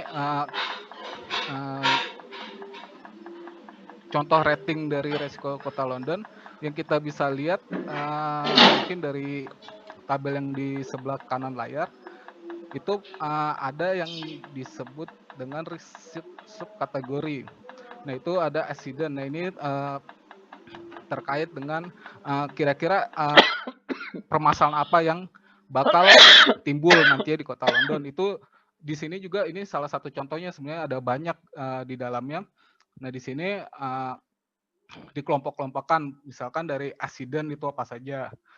Kemudian untuk outcome description-nya ini kira-kira apa sih buat lebih spesifik itu misalkan ada hazard liquid supply infrastruktur, ini permasalahannya gimana, ini mungkin lebih tepatnya lebih spesifik kira-kira kejadiannya akan seperti apa. Kemudian untuk likelihood itu ditimbulkan jika risiko itu sampai kejadian. Kemudian untuk control in place itu terkait dengan kira-kira gimana nih supaya risiko itu ditanggulangi.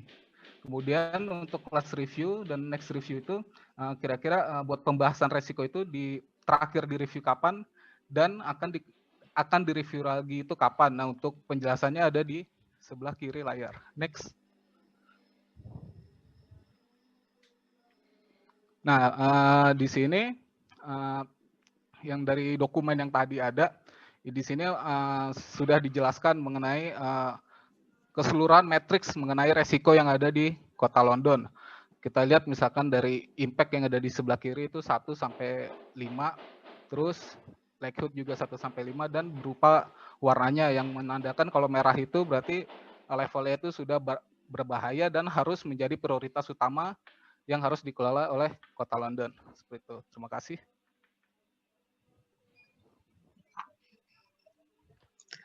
Baik, untuk pertanyaan nomor 7 itu tentang pengembangan permasalahan IRM yang masih layak diteliti. Nah, menurut kelompok kami itu mengambil paper acuan dari paper Gonzalez et al. Pada tahun 2020 yang meneliti terkait dengan the effect of enterprise risk management on the risk and the performance at Spanish listed company, di mana penelitian ini sekiranya masih bisa untuk dikembangkan dalam konteks di Indonesia dengan mengaitkan IRM dan kinerja. Nah, penelitian terkait dengan hubungan IRM dan kinerja ini masih terbilang sedikit berdasarkan paper acuan yang dipakai. Nah, dengan mereplikasi penelitian ini di Indonesia, maka kelompok kami memperkirakan permasalahan penelitian yang masih layak diteliti, yaitu pertama tentang bagaimana situasi penerapan IRM di perusahaan listed di Indonesia, dan yang kedua apakah dampak dari penerapan IRM ini terhadap kinerja dan stabilitas keuangan. Sekian, terima kasih. Oke, pertanyaan saya apa sih mengenai permasalahan yang bisa kamu teliti itu?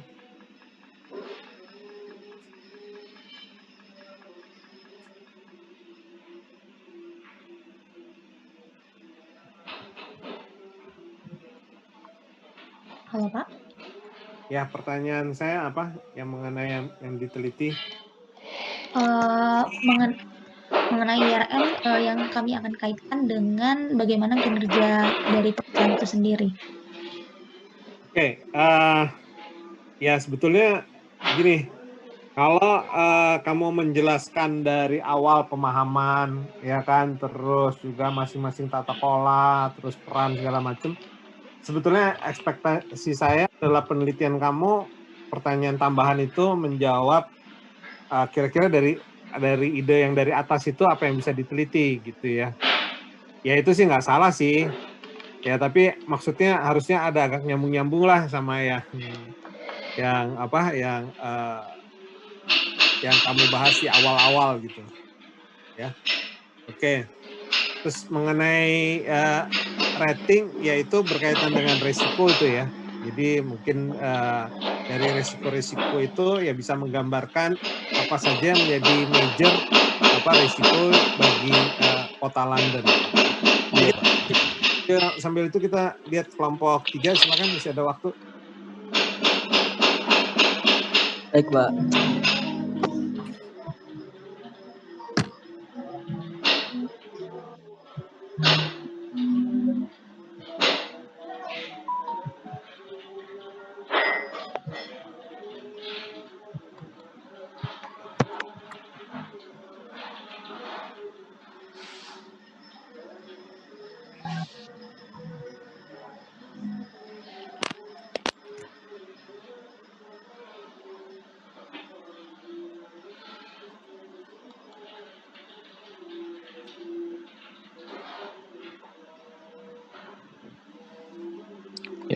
Oke, selamat sore Pak Khairul dan teman-teman semuanya.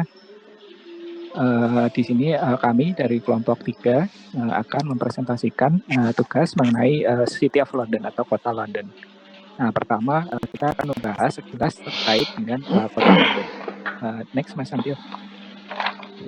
Nah, pertama ini Kota London itu merupakan bagian dari London secara keseluruhan. Di mana London yang besar itu terdiri dari 32 wilayah, bertanggung jawab masing-masing untuk memberikan layanan kepada masyarakat di daerahnya, dan City of London merupakan salah satu dari bagian tersebut. Namun City of London merupakan daerah yang memiliki keunikan, pertama karena kota ini lama berdiri, merupakan satu pemerintahan daerah demokratis tertua di dunia, lebih tua daripada Inggris itu sendiri. Luasnya sekitar 1 mil, sehingga disebut the square mile, memiliki penduduk sekitar 8.000 penduduk, namun tingkat komuternya cukup tinggi, lebih tinggi dari jumlah penduduknya itu sendiri, yaitu 513.000. Nah, di mana setiap tahun ada kunjungan dari masyarakat luar negeri yang di total mencapai 10 juta kunjungan per tahun. Nah, berdasarkan Guild Hall, Korporasi Kota London itu adalah suatu lembaga yang memerintah di Kota London. Nah, di situ diketuai oleh Lord Mayor, di mana dalam pembuatan keputusan itu Lord Mayor beserta dengan Court of Common Council itu membuat keputusan utama. Korporasi Kota London ini memiliki kewenangan yang berbeda dengan pemerintahan lokal biasa karena dia memiliki pemerintahan sendiri, memiliki dikepalai oleh Lord Mayor dan memiliki kepolisian independen. Nah, sebagai badan pengelola Kota London, Korporasi Kota London itu didedikasikan untuk mewujudkan kota yang hidup, berkembang dan mendukung London yang beragam, berkelanjutan di dalam naungan Inggris secara global. Selanjutnya, terkait dengan Lord Mayor sendiri untuk Kota London, dia merupakan duta internasional Inggris untuk sektor jasa keuangan dan profesional, di mana City of London itu merupakan pusat keuangan global, ya, hampir sama seperti Wall Street di Amerika. Lord Mayor di sini dipilih setiap tahun, di mana dia memulai masa jabatannya setiap bulan November, dipilih oleh alderman, mana setiap alderman itu mewakili bagian-bagian kecil yang ada di City of London. Nah, ini Lord Mayor mewakili atau mengepalai Korporasi Kota London bersama dengan anggota korporasi lainnya memastikan bahwa kepentingan kota itu tercermin dari pada kebijakan lokal dan nasional. Nah, selama masa jabatannya, wali kota atau Lord Mayor itu bisa menerima kunjungan dari kepala negara, pemerintahan dan pejabat asing lainnya. Wali kota Lord Mayor bekerja sama dengan Mayor of London meskipun mereka memiliki tanggung jawab yang berbeda dan terpisah. Nah, selanjutnya terkait tata kelola pemerintahan Kota London ini akan dipresentasikan oleh Mas Albert. Baik, untuk selanjutnya untuk tata kelola pemerintahan Kota London seperti yang telah diuraikan oleh kelompok 1 di awal, kami menemukan hal yang sama juga. Kami bersumber dari website Council London, bisa dilihat alamatnya di atas. Cuman kami menambahkan sedikit di situ ada pemisahan kekuasaan yang ada di GLA, yaitu antara wali kota dan majelis. Nah, wali kota di sini memiliki peran eksekutif, menetapkan visi keseluruhan untuk London dan menetapkan strategi yang jelas untuk tentang bagaimana masalah termasuk kualitas udara, pengembangan tata ruang, budaya, pariwisata, pembangunan ekonomi dan lain sebagainya. Sementara untuk anggota majelis bertindak sebagai pengawas atau controlling function. Nah, dengan kewenangan untuk memveto rencana anggaran wali kota, tetapi hanya dengan mayoritas 2/3 dari jumlah total. Mungkin selanjutnya, nah ini mengenai Three Lines of Defense dari Kota London, berdasarkan literatur yang kami dapatkan, kami sedikit membuat gambaran bagaimana sih Three Line of dari Kota London, yang itu yang first line dan second line itu dipegang oleh Great London Authority, yaitu wali kota dan majelis, sedangkan untuk third line defense itu dipegang oleh Deloitte dan Touch Public Sector. Nah, hal ini tertulis di dalam Statement on Internal Control di bahan yang Bapak share sebelumnya gitu. Mungkin selanjutnya ya secara detail akan dibahas oleh Mas Manuel. Silakan Mas Manuel.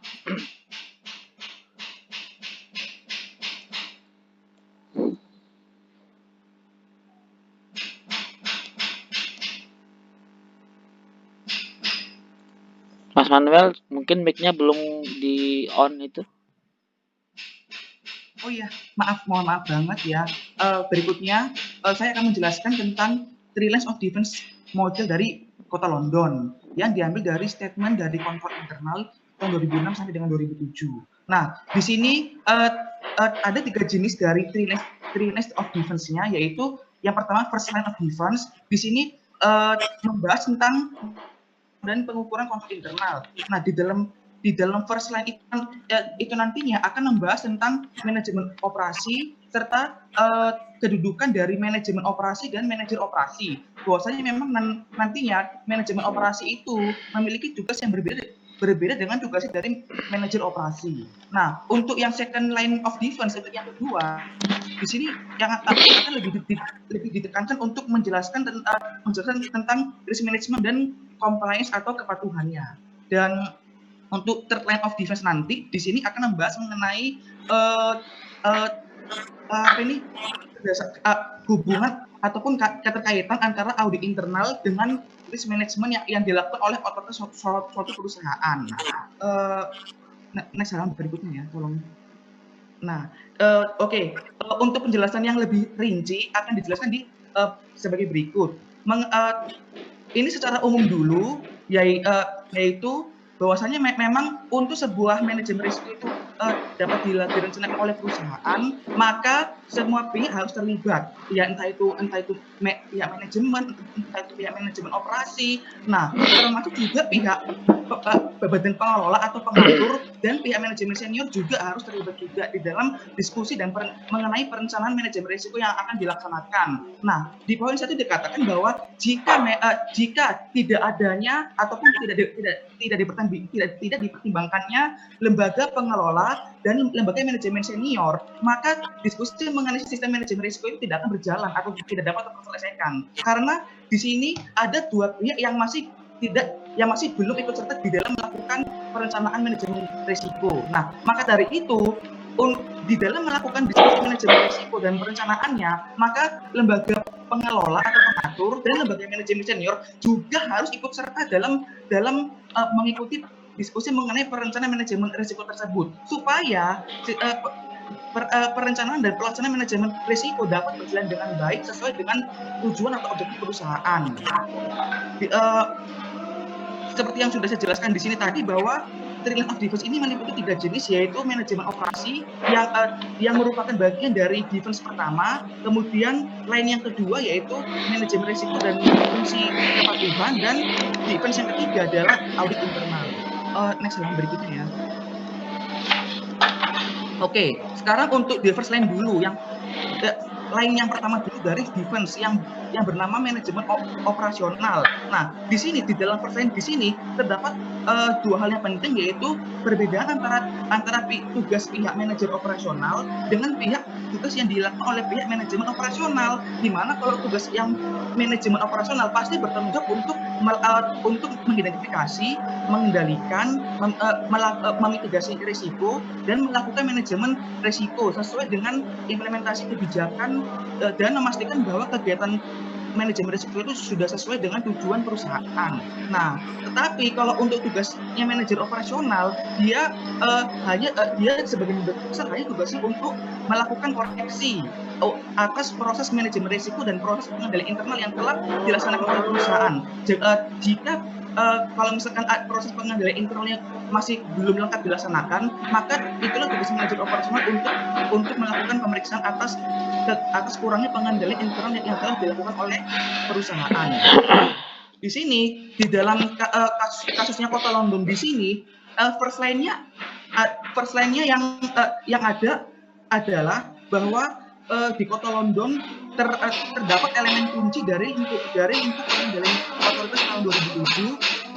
Terdapat proses manajemen kinerja yang efektif di seluruh otoritas yang meneliti kinerja terhadap indikator kinerja utama dan indikator kinerja yang terbaik.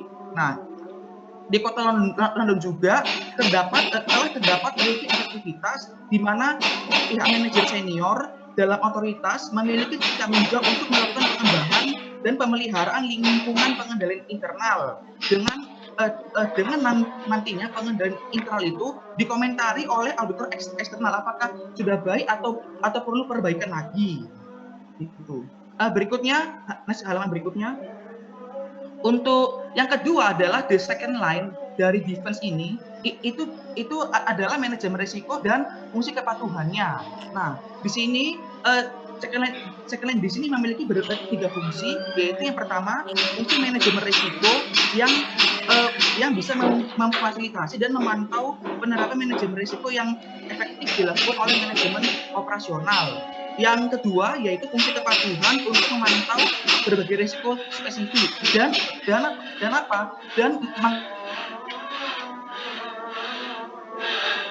seperti halnya risiko dalam kecurangan pembuatan informasi keuangan gitu yang telah terjadi itu dikategorikan sebagai ketidakpatuhan yang muncul di dalam perusahaan terhadap hukum dan peraturan yang berlaku. Berikutnya, untuk fungsi yang ketiga dari signal ini adalah fungsi pengendali. Kalau ini berkaitan dengan pengendalian ataupun pemantauan risiko khusus mengenai informasi laporan keuangan saja. Jadi khusus di dalam laporan keuangan saja. Berikutnya di dalam prakteknya di dalam prakteknya di Kota London. Nah, di sini second line-nya itu yang telah terjadi di Kota London adalah bahwa proses manajemen risiko telah membantu untuk perusahaan untuk memastikan adanya ancaman yang signifikan, di mana ancaman itu ya merupakan risiko yang muncul di perusahaan itu, gitu ya, yang nantinya harus dan telah diidentifikasikan oleh otoritas manajemen sehingga kinerja mereka dapat bekerja dengan baik dan mereka terbukti telah mencapai tujuan otoritas karena kontrol telah diterapkan oleh mereka untuk mencegah dan mengurangi dampak dari ancaman-ancaman atau risiko ini. Nah, di Kota London itu proses manajemennya dilakukan setiap 6 bulan sekali. Di Kota London juga telah memiliki lingkungan pengendalian internal dengan elemen kunci yaitu otoritas yang mengembangkan sistem manajemen keuangan yang komprehensif. Ini berkaitan dengan manajemen risiko dan pengendalian internal atas informasi pelaporan keuangan. Halaman berikutnya untuk jenis defense line yang ketiga yang bernama the third line of defense ini adalah mengenai internal auditnya. Nah, di sini audit internal itu intinya adalah pihak yang bertugas untuk memberikan assurance atau jaminan tentang apa? Tentang efektivitas tata kelola, tentang pengendalian internal, tentang kerangka manajemen risikonya, ataupun tentang prosedur yang harus dilakukan untuk melakukan mitigasi risiko gitu terhadap otoritas perusahaan. Nah, nantinya otoritas perusahaan harus melaporkan assurance yang telah diberikan atau disediakan oleh auditor internal tadi kepada dua pihak, yaitu pihak manajemen senior dan pihak lembaga pengelola atau pengatur. Nah, apa saja itu isi assurance yang telah diberikan oleh auditor internal terhadap otoritas perusahaan itu meliputi ada 3 hal, yaitu berbagai tujuan termasuk efisiensi dan aktivitas operasional perusahaan. Yang kedua, semua elemen-elemen manajemen risiko dan kerangka kerja dari pengendalian internal. Dan yang ketiga, mengenai keseluruhan entitas, divisi, anak perusahaan, unit operasi dan fungsinya, termasuk juga mengenai proses bisnisnya. Nah, kalau di pelaksanaan the third line ini yang terjadi di Kota London adalah bahwa praktek untuk audit internal di pemerintahan daerah Inggris di Kota London selama periode 2005 sampai dengan 2006 terbukti telah berjalan dengan baik. Karena yang pertama selama tahun 2005 sampai dengan 2006 dulu, auditor internal telah memberikan peringkat assurance yang diklasifikasikan menjadi 3 peringkat, yaitu peringkat full, peringkat penting-penting saja, dan peringkat yang terbatas. Nah, di sini auditor internal memberikan 20% peringkat yang penuh, 72% peringkat yang substansial atau yang penting-penting saja, dan 8% peringkat yang terbatas. Nah, berikutnya untuk periode berikutnya di tahun 2006 sampai dengan 2007, auditor internal juga memberikan assurance lagi terhadap beberapa perusahaan di Kota London.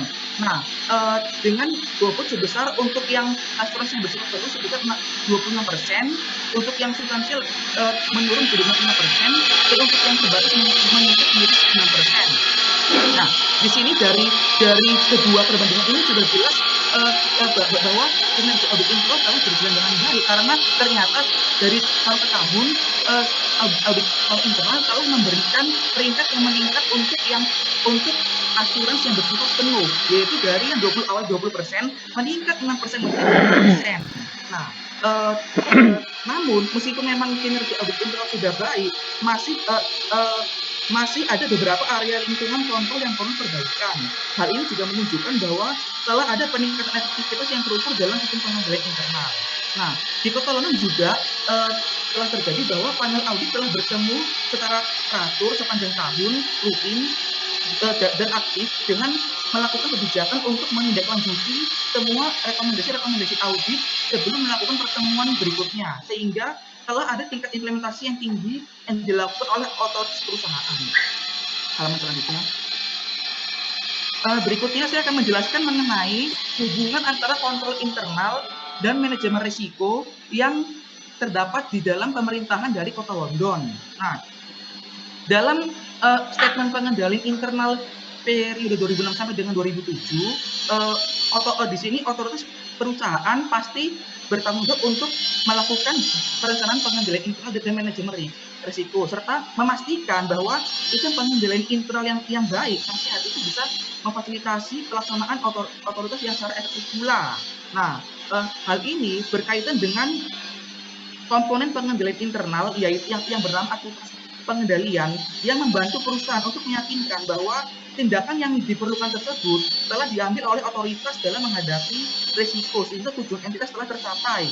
Nah, kemudian dari sisi pengaturan untuk manajemen risikonya juga sesuai dengan komponen IRM 2017 yang bernama komponen penetapan sasaran, di mana sasaran kegiatan manajemen risiko ini harus sesuai ataupun konsisten ataupun sejalan dengan sasaran atau tujuan dari perusahaan.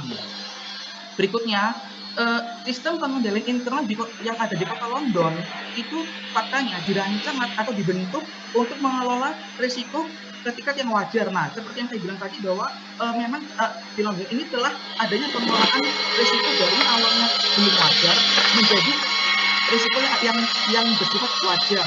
Nah, untuk mencapai suatu kebijakan, maksudnya adalah sistem pengendalian internal ini didasarkan pada prinsip kelanjutan yang dirancang untuk memprioritaskan risiko terhadap pencapaian kebijakan. Berarti risiko yang awalnya bersifat wajar tadi harus sesuai dengan pencapaian kebijakan perusahaan. Nah, poin yang kedua ini berkaitan dengan komponen pengendalian internal yang menurut Poso yang bernama penilaian risiko, di mana penilaian risiko ini melibatkan proses yang dinamis untuk mengidentifikasikan dan menilai risiko terhadap pencapaian tujuan, asalkan risiko harus bersifat wajar dulu. Nah, poin kedua ini juga berkaitan dengan komponen manajemen yang IRM Poso 2017 yang bernama penilaian risiko juga, di mana risiko-risiko itu dianalisa berdasarkan kemungkinan dan dampaknya. Nantinya hasil analisis risiko itu akan dijadikan oleh otoritas sebagai dasar untuk menentukan perlakuan risiko. Berikutnya untuk para internal auditor akan dijelaskan oleh Mas Hantio. Baik, maaf sebelum saya mempresentasikan, mungkin situasinya akan sedikit tidak kondusif ya, karena saya sedang tidak ada di luar, jadi saya mohon maaf buat teman-teman dan Pak Aul. Jadi secara tadi sudah disampaikan juga oleh kelompok sebelumnya tentang peran auditor internal di Kota London. Di poin pertama di slide ini juga sudah disampaikan, jadi saya akan menambahkan sedikit bahwa tujuan internal audit yang disampaikan dalam online tadi dan juga dari pekerjaan audit internal dilakukan sesuai dengan standar International Institute Auditor Internal untuk praktik profesional audit internal itu, yang mana dalam proses penyusunan plan-nya itu dibantu oleh Deloitte, yang mana tujuan keseluruhannya dalam merencanakan audit internal di kota tersebut adalah untuk membantu komite audit dan tim pimpinan senior kota dalam memenuhi tanggung jawab pengawasan mereka serta menyediakan layanan penasihat dan audit yang independen dan objektif. Nah, secara garis besar, sistem pengendalian internal itu dirancang untuk mengelola risiko ke tingkat yang wajar daripada menghilangkan semua risiko kegagalan untuk mencapai kebijakan seperti yang sudah banyak disinggung dan disampaikan oleh Pak Aul tadi, karena itu hanya dapat memberikan jaminan efektivitas yang wajar dan mutlak.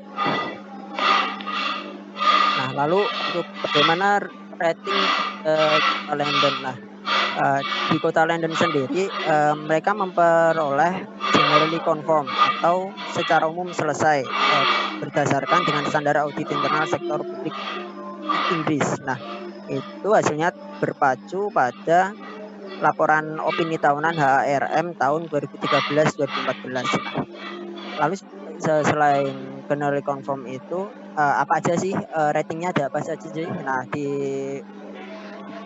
file yang peer review itu disampaikan ada 4 macam rating, yaitu fully conform, generally conform, partially conform, dan doesn't conform. Yang mana fully conform ini terkait pada layanan audit internal sepenuhnya mematuhi setiap pernyataan praktik yang baik dalam penilaian.